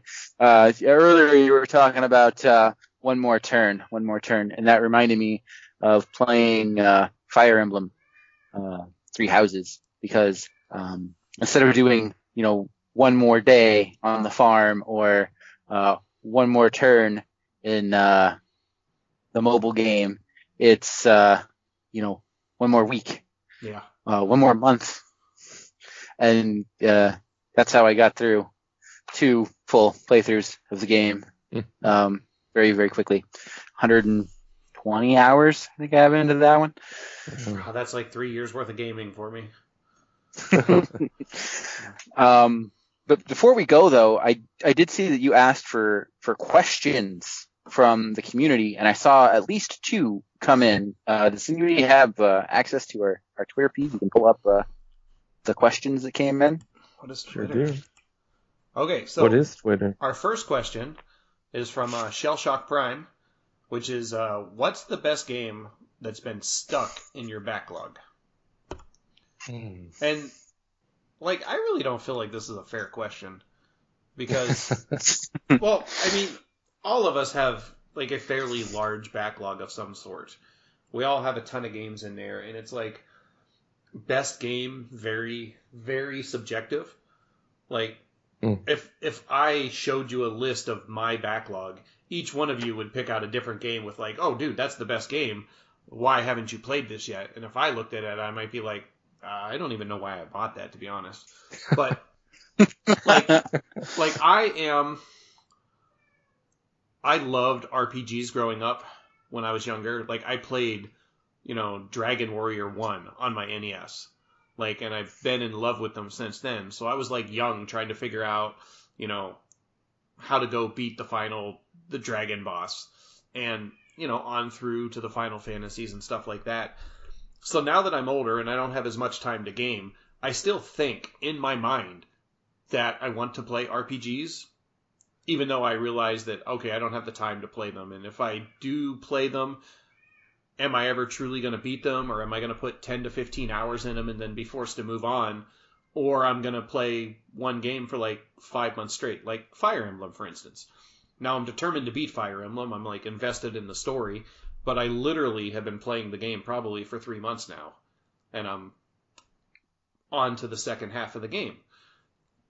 So I have a lot of these games that I bought, not thinking about the time that I have to subject myself to. So, for instance, Persona 5. one of the best games in my backlog. Persona 4 Golden. I put 15 to 20 hours into that, and I was absolutely in love with what I played. But it was like, do I really have the commitment to go for the next 80 and beat it? Xenoblade Chronicles 2. So I'm going to go and say that none of those games are it, and it's Luigi's Mansion 3. That's the best game in my backlog that I really need to beat. That is, like you said, Patrick, you have a list of 20 games that in your mind, you're going to get to these games sometime this year, somehow, and you don't know where. Well, Luigi's Mansion 3 is one of those games for me. I imported it last year. Our good buddy, friend of the podcast, Benji Kong. I got a hold of him, and he hooked me up with the Steelbook edition, the glow-in-the-dark Steelbook, that beautiful, beautiful thing that it was. And, he shipped it over to me, and don't roll your eyes, sir, I'm addicted. But, so, I got it last year, but when it showed up, I was already kind of like in the middle of another game. I think I maybe started Fire Emblem slightly before that, and it was like, I want to finish this journey before I move on. So Fire Emblem's going to be my big game, and then I'm going to have the smaller games in there. And Luigi's Mansion 3, even though I'm going to put it up to the Backlog Council, and it's going to go to a vote, and it's going to go to Twitter, that's going to be my L game.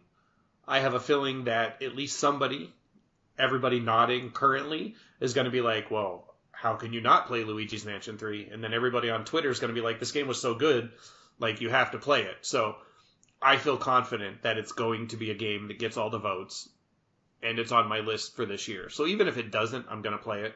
I loved Luigi's Mansion 2. I want to... I don't think Jacob's going to want to play it with me, even though Guigi is there. But I think he's going to at least want to watch me play it. So that's the best game that's on my backlog. That's a good one. It's a really good one. You're welcome. Anybody else have any good games on there? Yeah. I mean, it's a difficult choice, like you were saying. And the way that I kind of took it was, what's one of the games on your backlog that you know that you're going to like and want to play, but for one reason or another you haven't gotten to it? And for me, I want to say it's Sekiro. And that's why it's one of the 4 games I'm trying to choose between right now. As a big Dark Souls fan, I had to go with as a big Dark Souls fan, as a big From Software fan, I love the Tenchu games. I love the Armored Core games, all of their crazy Kingsfield style games that they released between the PS1 and PS2. I feel like I am obligated to play Sekiro because it's kind of a mixture of what I loved about their old games and what they're doing now with the Dark Souls and Bloodstained. Wow. Bloodborne. and the fact that it's feudal Japan, you're a ninja, you have a mechanical arm, there's a grappling hook, there's giant ogres that are trying to smash you with huge clubs.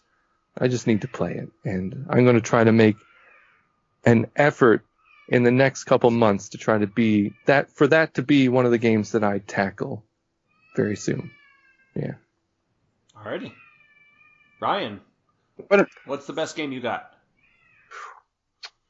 You know what? I was trying to think about that, and maybe Final Fantasy X. I bought that physically sometime last year. Was like 10 and 10-2, and I've played maybe about an hour of it. I really like Final Fantasy games, at least 4 and 6. And I don't know. I just haven't felt motivated to go back to it for some reason. And I don't know why. Because it's a bad game and Blitzball's horrible. Okay, so I've heard that about it, but I'm hoping the rest of it's going to be okay. I don't know. Like, I do like RPGs, just like you, Serge, but it's a matter of finding the time to sit down and commit to doing it. So, finding 15 minutes to do a day in Stardew Valley. It's quick, it's simple. There's not a lot of exposition. You just go and you do it. So I have a hard time starting RPGs. Like Dragon Quest XI was sitting there, and that might be another one that maybe is the best one that's on my backlog. I want to play it. I want to go in and fight monsters, but I know the next thing that's going to happen will be side quests and talking to a king and more storytelling. And I think I have to be in the mood for it. So it's, Yeah. And I hate that because it was 2 years ago when Octopath Traveler came out and I couldn't wait for it to come in the mail. And as soon as I started playing it, that didn't leave my Switch until I'd already poured in like 80 hours into it. And I kept thinking about it. I had a notebook where I was writing down like, okay, what are the prices for items in different towns? What are the different special abilities that I can, assign to my characters? How am I going to plan this out? Here's this really bad boss. What am I going to do? Like I was planning this out and I couldn't wait to get back into it. But I don't know, maybe it's just a different stage in life right now, 2 years later. I'm looking at the case right now, sitting right here for Dragon Quest XI. And I just want to grab this and boot up Stardew. Well, it's like you said, sometimes it's just like maybe Dragon Quest XI will be something that if you try again in 2 or 3 months, you'll get that hook the way that Octopath really kind of like devoured you and you devoured it. And it's just sometimes it's like, this game isn't for me at the moment. So I need to move on and maybe give it an attempt later. And that's something that, this year I'm trying to do more of. Like if I'm playing a game, I'm not going to be like, I need to complete this game. It's, if I put 5 hours into it and it's just like I'm not thinking about it. And when I go to boot up a game, I'm like, oh, that game's in my Switch. I guess I'll put some time into it. Like if I'm not actively wanting to keep putting time into it, I'm gonna try to move on instead of just be like, okay, this will be off my mental backlog for the minute. Let's see what can get its hooks in me so that, I want to keep putting the time into it. Like when I played the Telltale Batman game, like I wanted to come back to that a lot. I've only ever played like one Telltale game before, and that was like most of the first season of The Walking Dead. But this Batman game, the lore and everything about the game, the way they introduced the characters and the way the Joker was in there and the way that the Penguin was portrayed and everything they were doing to Bruce Wayne and Batman and the decisions you made, even down to the really, and I'm going to call it crappy because it's Telltale, but like the quick time combos that you had to do for combat. It wasn't anything amazing, but like I just wanted to run through that game and beat it. Like it got to me. And that's what I'm looking for. Like I have diminished time to play, so I want to be enjoying every minute that I'm playing. If I'm putting like time into a game and it's just not grabbing me, maybe it's something that, in a couple of months or maybe next year, it'll be something that it's like that clicks with me at that point. I've had a lot of games like that where, when I try playing them, it was kind of, like the big one that I can point to is just something like Bulletstorm. When that game came out, it wasn't on my radar. I wasn't into those type of games. I got it free on PS Plus, and I was like, okay, I'll try this. And I put maybe an hour into it, and I just thought it was awful. I was like, this is dumb. The mechanics are stupid. Like, I'm not into it. But then last year, like, whatever it was, I started playing that game, and, like, the arcade nature of it and the over-the-top everything, like, hooked me, and I wanted to keep playing, and I wanted to beat it. And then after I beat it, I wanted to go back to it and keep playing and, like, unlock some of the abilities and unlock the infinite ammo. And it was like, sometimes you just need, maybe it's like this month you need an RPG, and that's where your brain wants to be. And maybe next month it's like, oh, you know what? Platformer is pretty much the only thing that's going to grab me. So that's the way I'm trying to look at gaming this year, to like, what's going to give me the most enjoyment instead of finishing Sonic Mania just so I can talk about how I finished Sonic Mania. Yeah, and I know that, once summer comes around and my schedule is a little bit different, that's when I'll probably be able to dive into it a little bit more. But that's me. Yes. How about you, Mike? What's on your backlog that... Well, for me, I think I analyzed this question a little bit differently than Patrick did. For him, it was, what he knows he's going to love once he gets to. For me, I think I'm going to take it from the what does everybody rave about that I haven't given it a sufficient chance to. So for me, I think that game is going to be The Last of Us.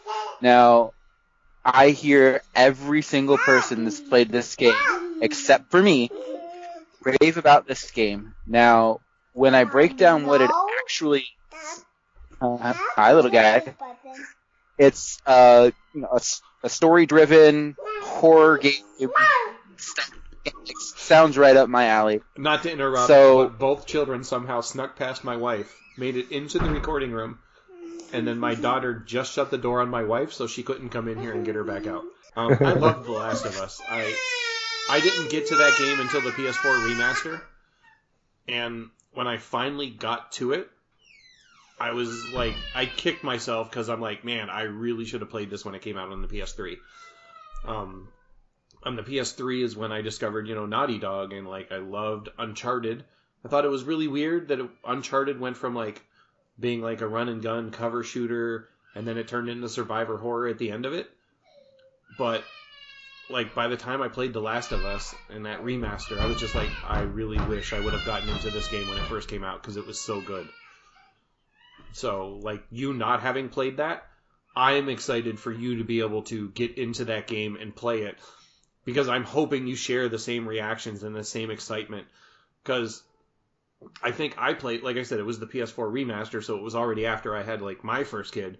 And, like, the opening of that game, with me having a child compared to what it might have been if I didn't have one, it was like, oh, wow, like, it got me. And, like, from that point on, like, I was so intent on that game, and I was playing it, and I was like sharing it on Facebook when PlayStation would let you do Facebook share stuff, and I had buddies commenting like, oh yeah, I just played that scene too, and like that was amazing, and it was like, that was just one of those games, and it took me a while to get through because I'm a slow player, and I'm not good on the mechanics, but man, I want to like replay that game before the second one comes out.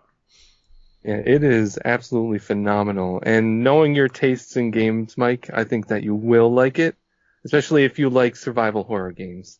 And it's not very often that survival horror games will go that extra mile with the plot and the dialogue and the storytelling and everything, the characters. It's literally one of the best games I've ever played last generation. I'm not going to say ever, because you never know, but Last of Us 2, excellent game. And there's more than just that first 15 minutes as well. There's many points in the story where you're absolutely floored, and I can't wait for you to play it either. And when you do, I may play it with you. I might I'll let you know when I pick it up. Yeah. See, these are the reactions that I'm talking about. Everybody raves about this game. I played it for a little bit right when I got my PS3, which was gifted to me around the time I got my Switch. So really late adopter to the PS3. And I had like a plug-in controller, a wired controller, third party. It didn't have the 6-axis that you're supposed to have. And I kept struggling with keeping it connected and working while I was playing it. So I got to the scene where Joel is hanging upside down, and the controller kept dying on me. I was getting so frustrated with the hardware that I couldn't continue with the game because the mushroom face guys, who I can't remember what clickers, I think they're called, kept eating my face. So I put the game down. I put the PlayStation down. And I walked away, and I picked up my Wii U and went back to Mario. I can't believe you put your PlayStation down like it was a horse that was getting turned into glue. It's not right, man. The PlayStation deserves respect.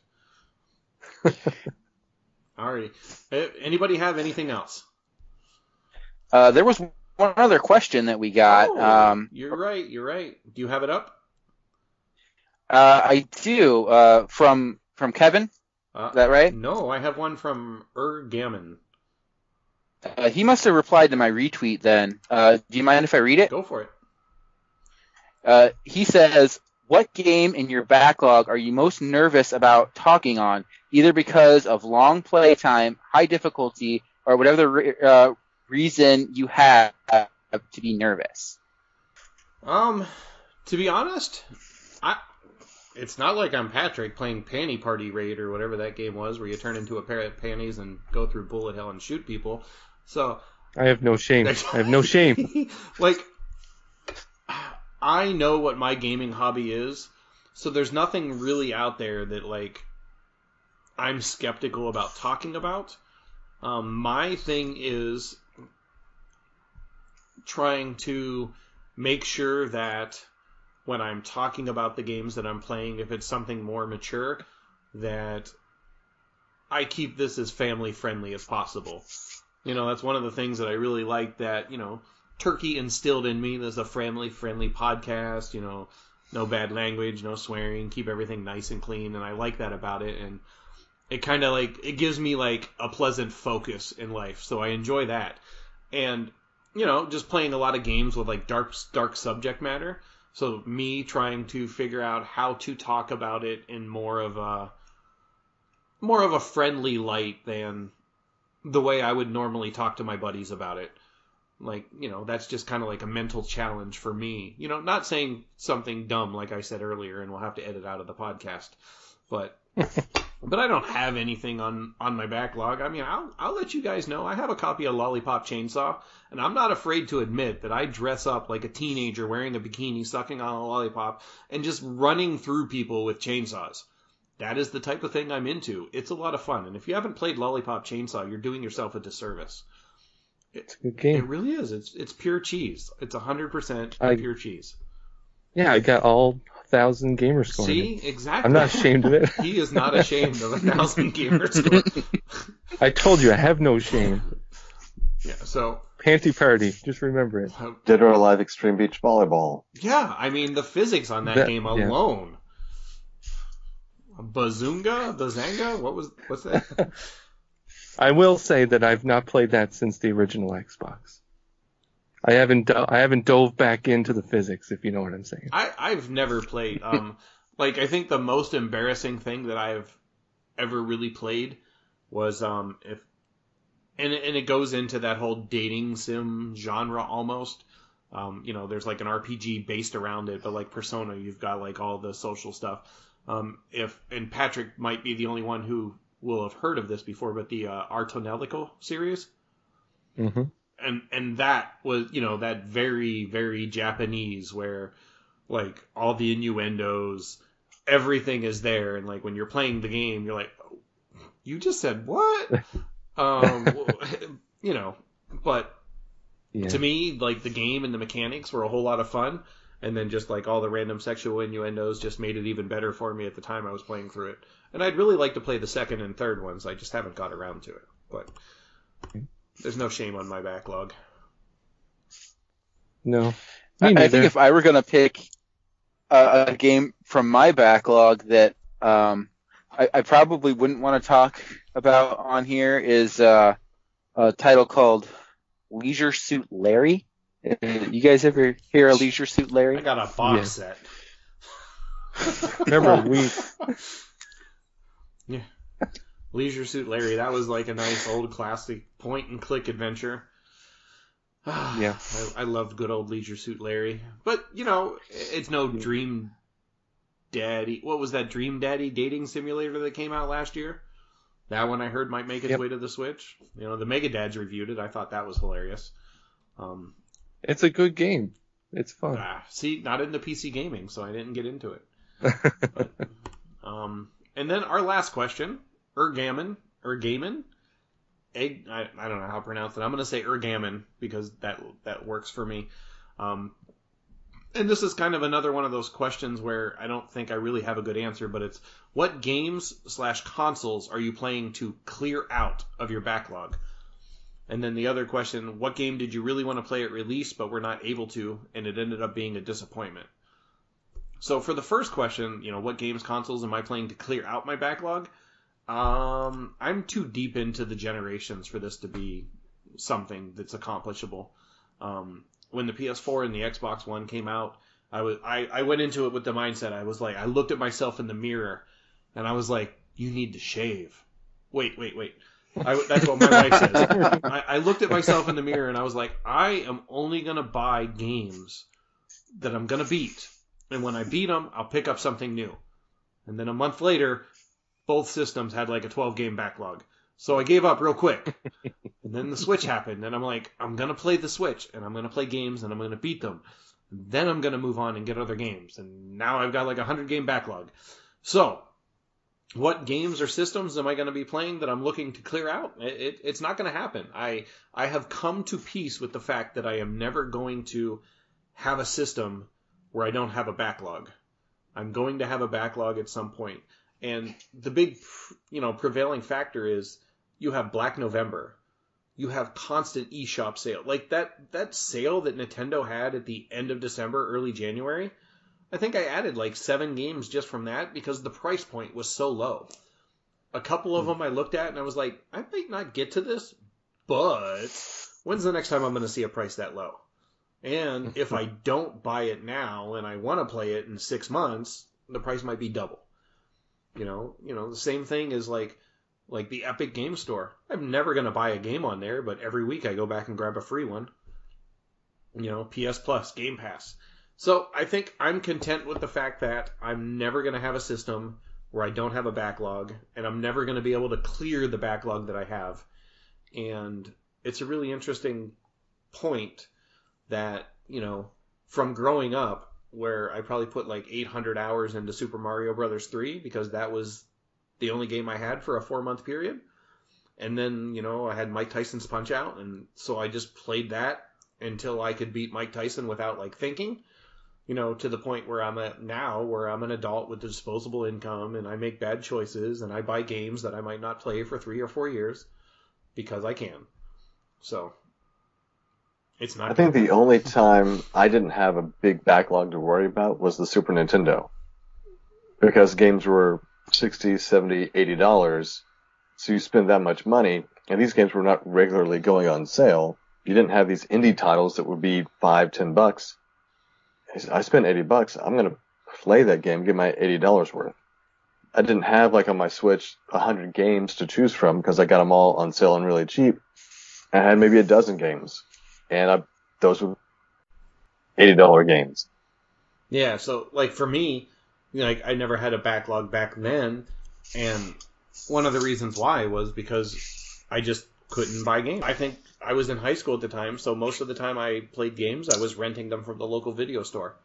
And if I owned a game, it was because I bought it used off that video store because I've already rented it so many times. Now that it's on sale, I might as well buy it and keep playing it. But, yeah.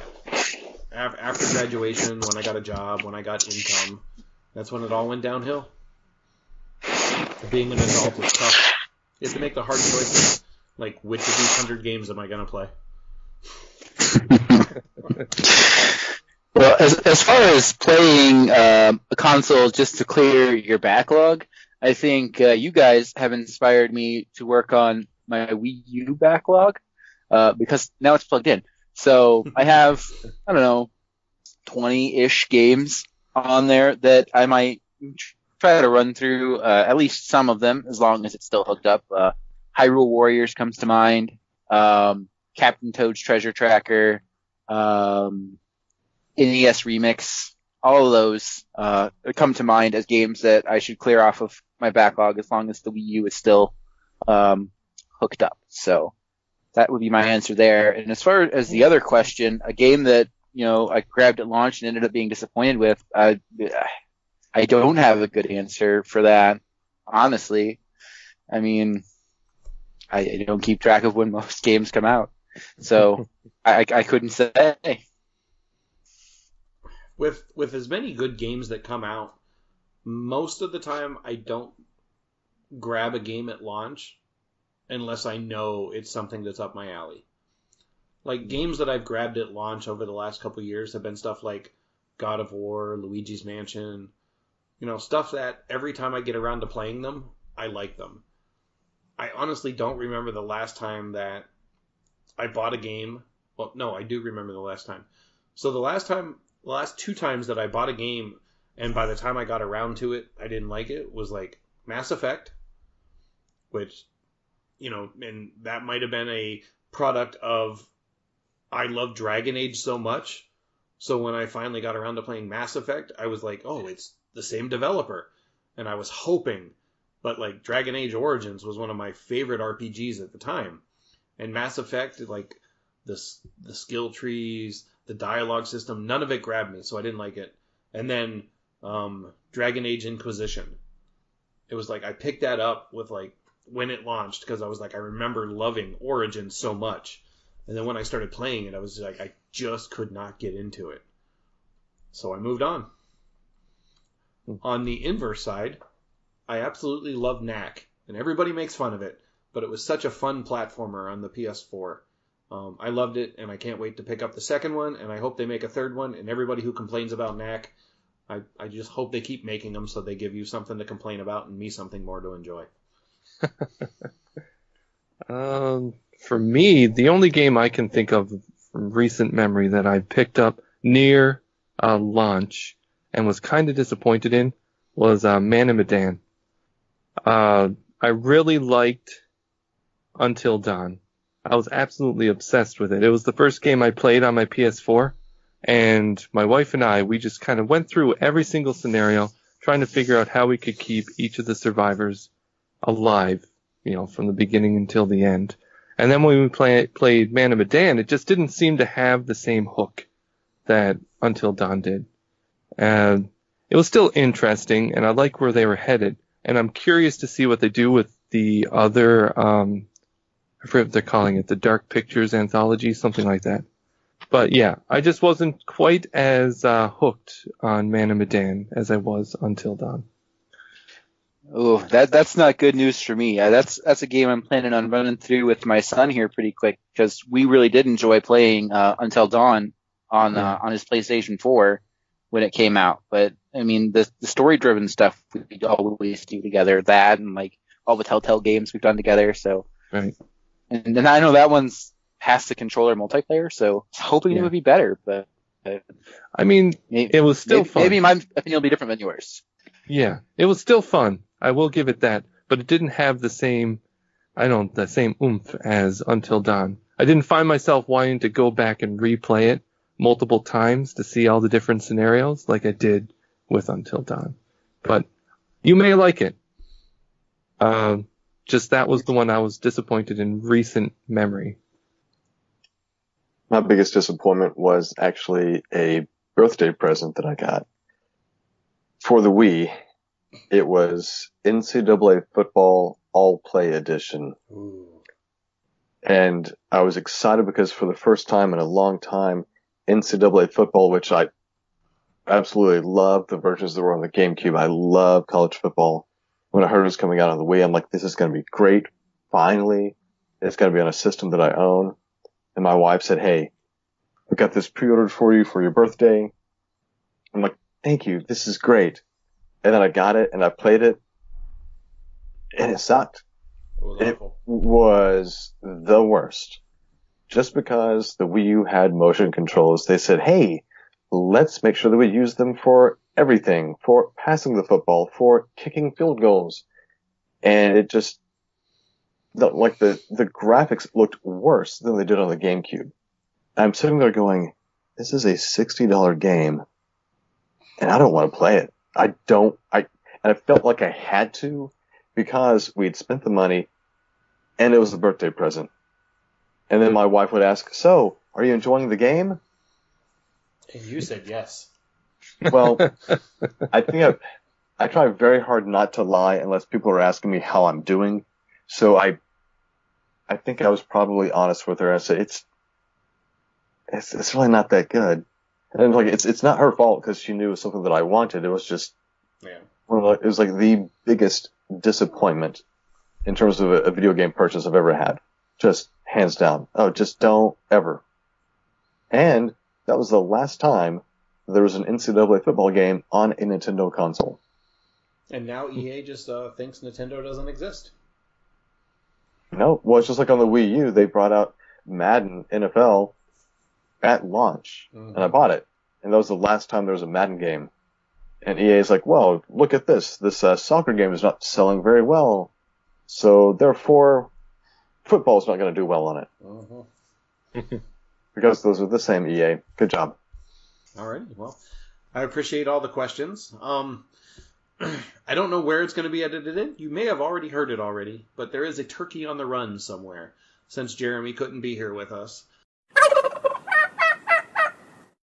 Hey guys, it's me, Trash Turkey here, on the run in Canada, in Sean Capri's backyard, with some fellow turkeys.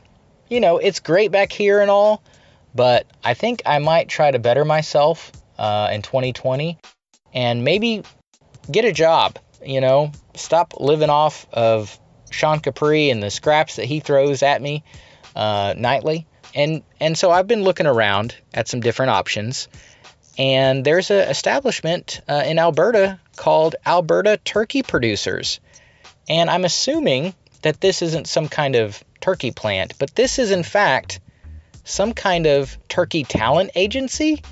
So I'm really excited. I'm going to let you guys know how it turns out when I go in and try to interview at Alberta Turkey Producers. So I'm going to get some new headshots done and get maybe some footage of the Backlog Busters to present and see what they say. So look forward to that. As far as gaming, which, you know, is pretty exciting, that gaming stuff.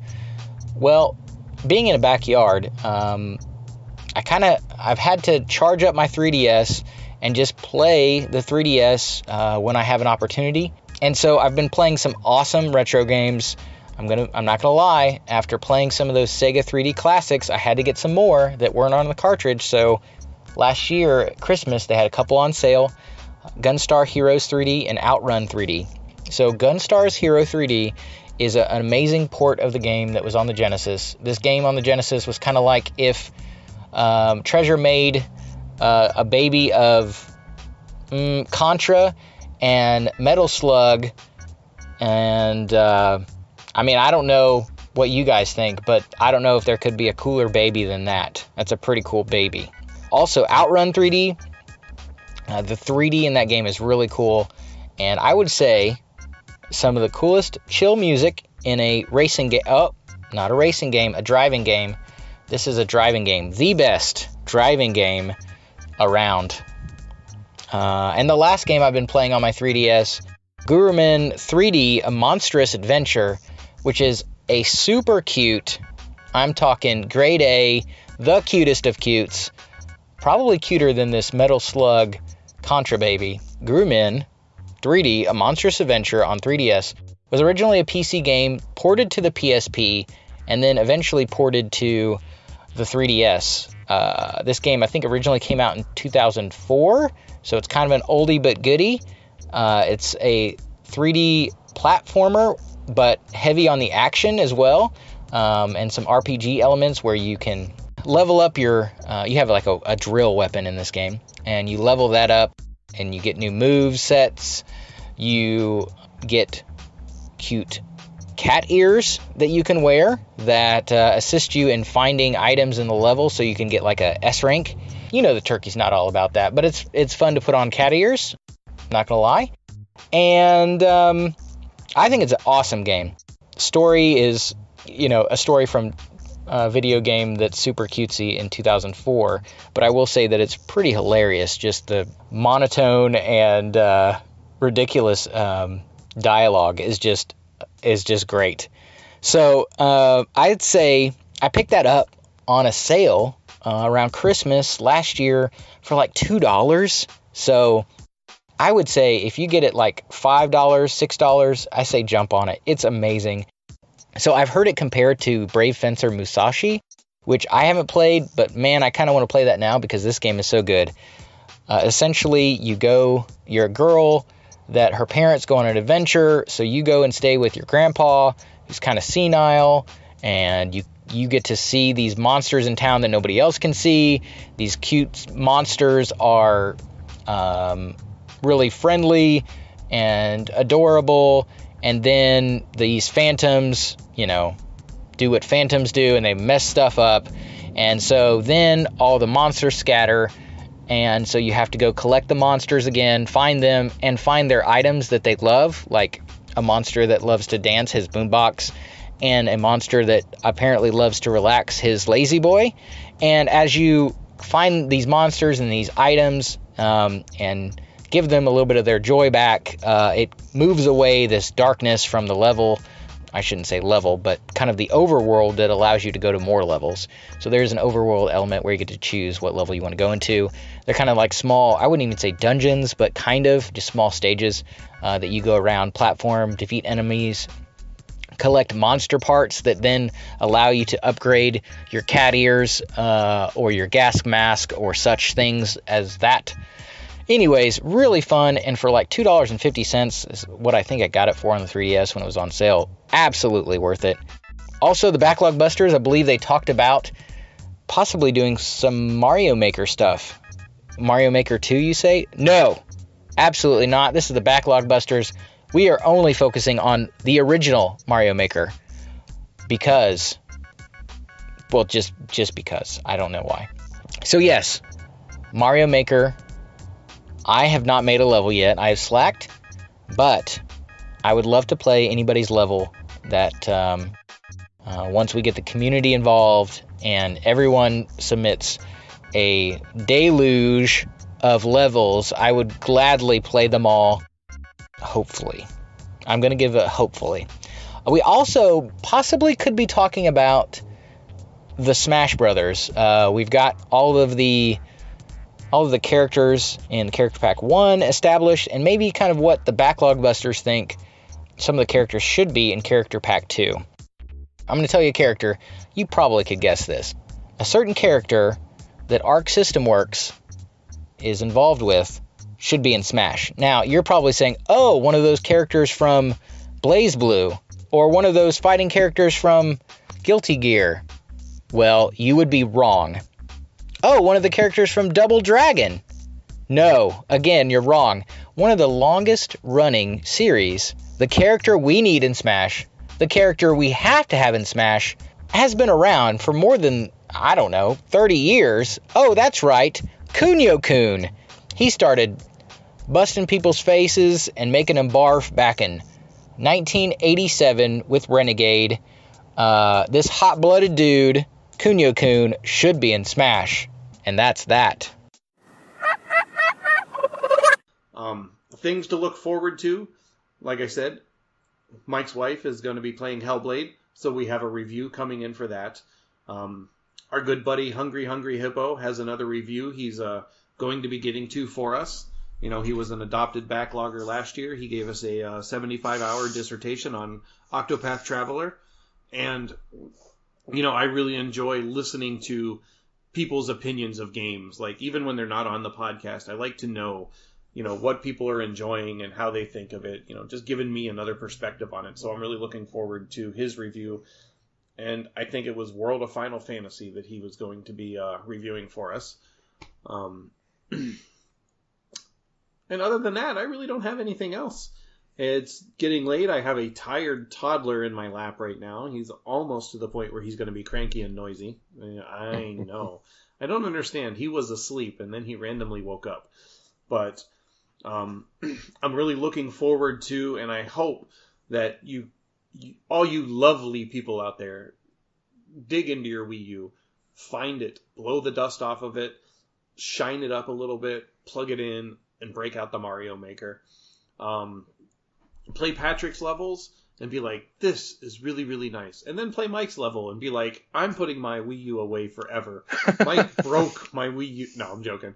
But I just hope that, people play the codes that we're putting out there, even if we just get a couple. And I hope that people submit some stuff to us, because I'm really looking forward to playing.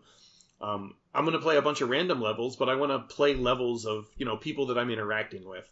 I want to be able to, just kind of like I'm talking trash here. I want to be able to be like, oh, that level, it was awful. I couldn't beat it. I died too many times. Or like the one thing I really liked about Patrick's level was like when you're running at the end, and it's almost like I'm afraid that something's going to happen, but you're just making that final little run and the fireworks pop. And it's like, oh, that was pretty cool. Like, there's just so much stuff that can be done with that game. I want to see the creativity that's, from everybody out there, especially since, they could even be just sharing levels that they made, 3-4 years ago. But I want to play them. I want to talk about them. If I get a chance, I want to watch you guys, stream them. So that's my excitement, and that's all I have to say to end this show. Have you guys got anything?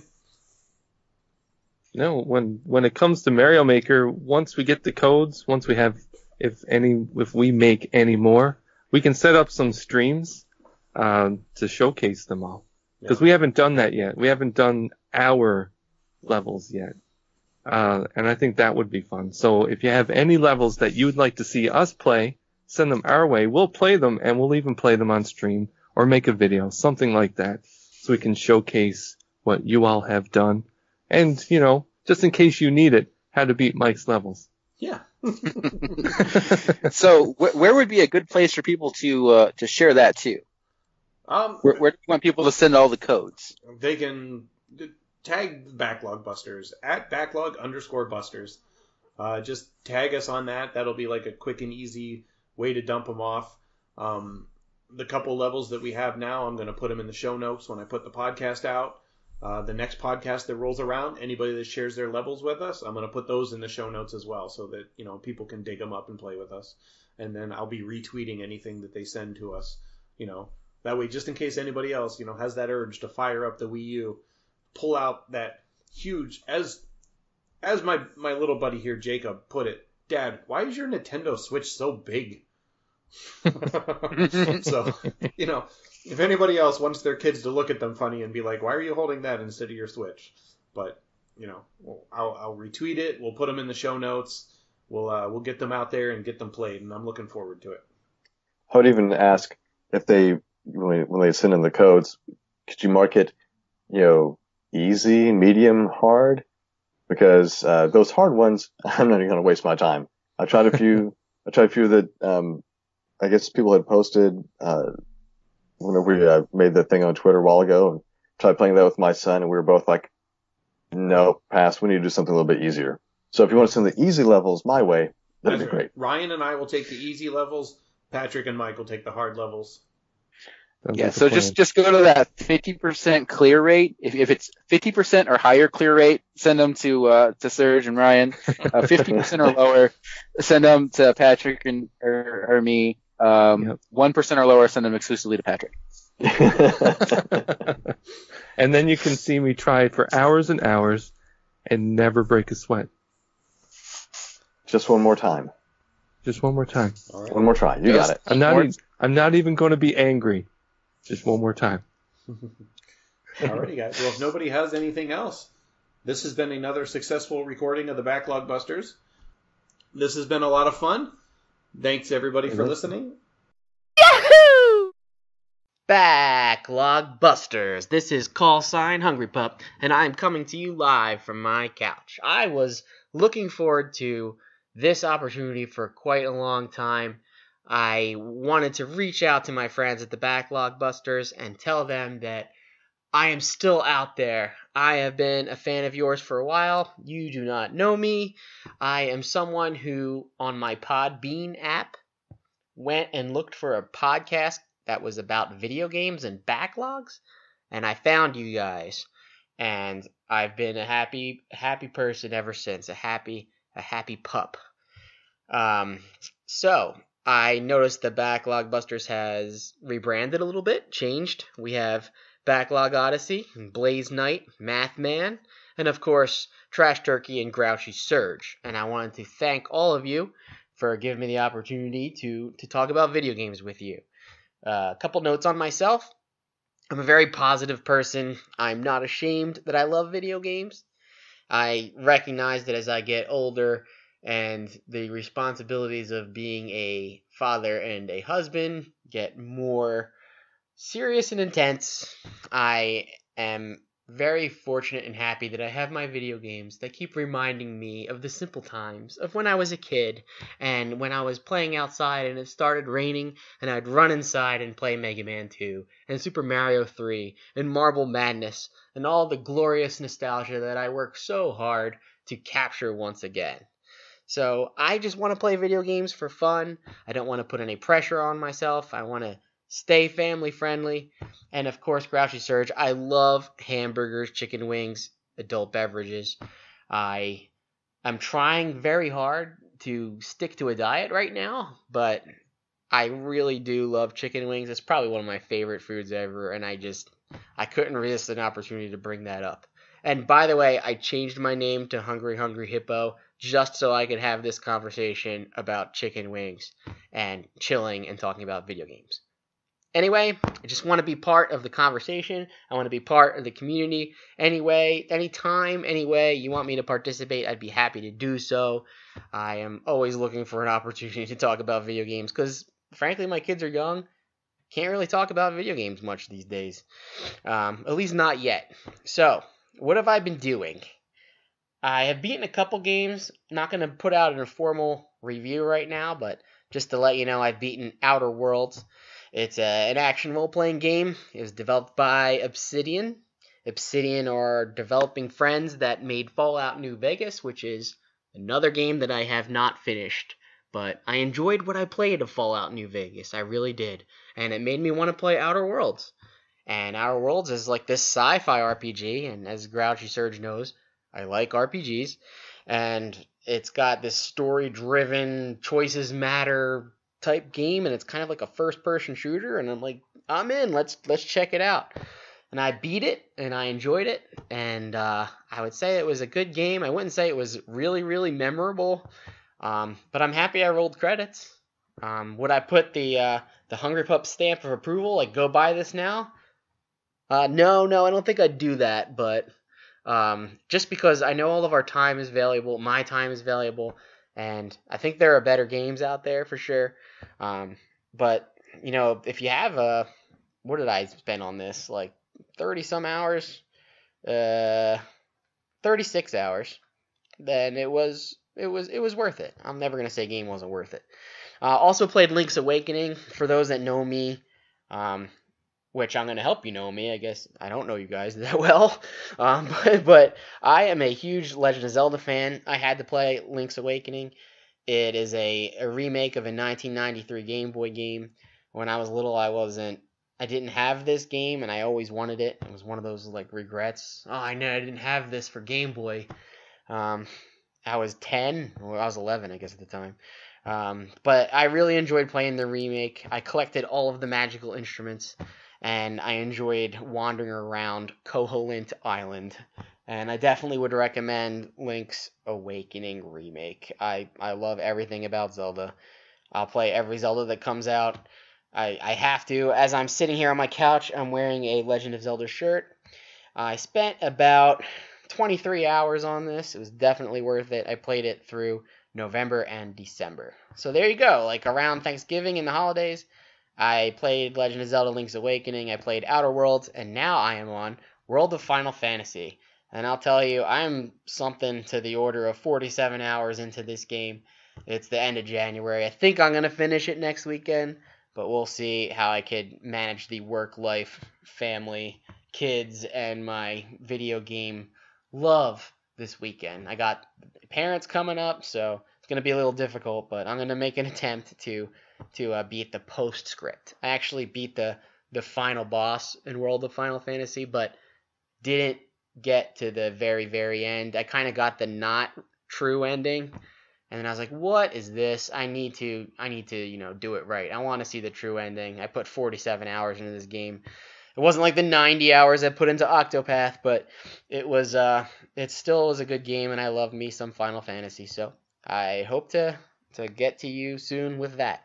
But anyway, thank you once again for letting me be part of the conversation and be part of the community. I really appreciate that. I really love your guys' show, and I just like conversations about video games. It's one of the things that just makes me a happy pup. So anyway, over and out. I will talk to you guys soon. Dear backloggers, we accept the fact that we had to sacrifice a whole Saturday recording a podcast about games that came out years ago. But we think you're crazy to make us write this essay telling you what games we bought on sale. The backlog grows as it wants to grow. We play on easy mode. We don't often roll credits. But what we found out is that each of us has the blues, is an Odyssey and a Blaze Knight, a Math Man and a Turkey. Does that answer your question? Sincerely yours, the Backlog Busters.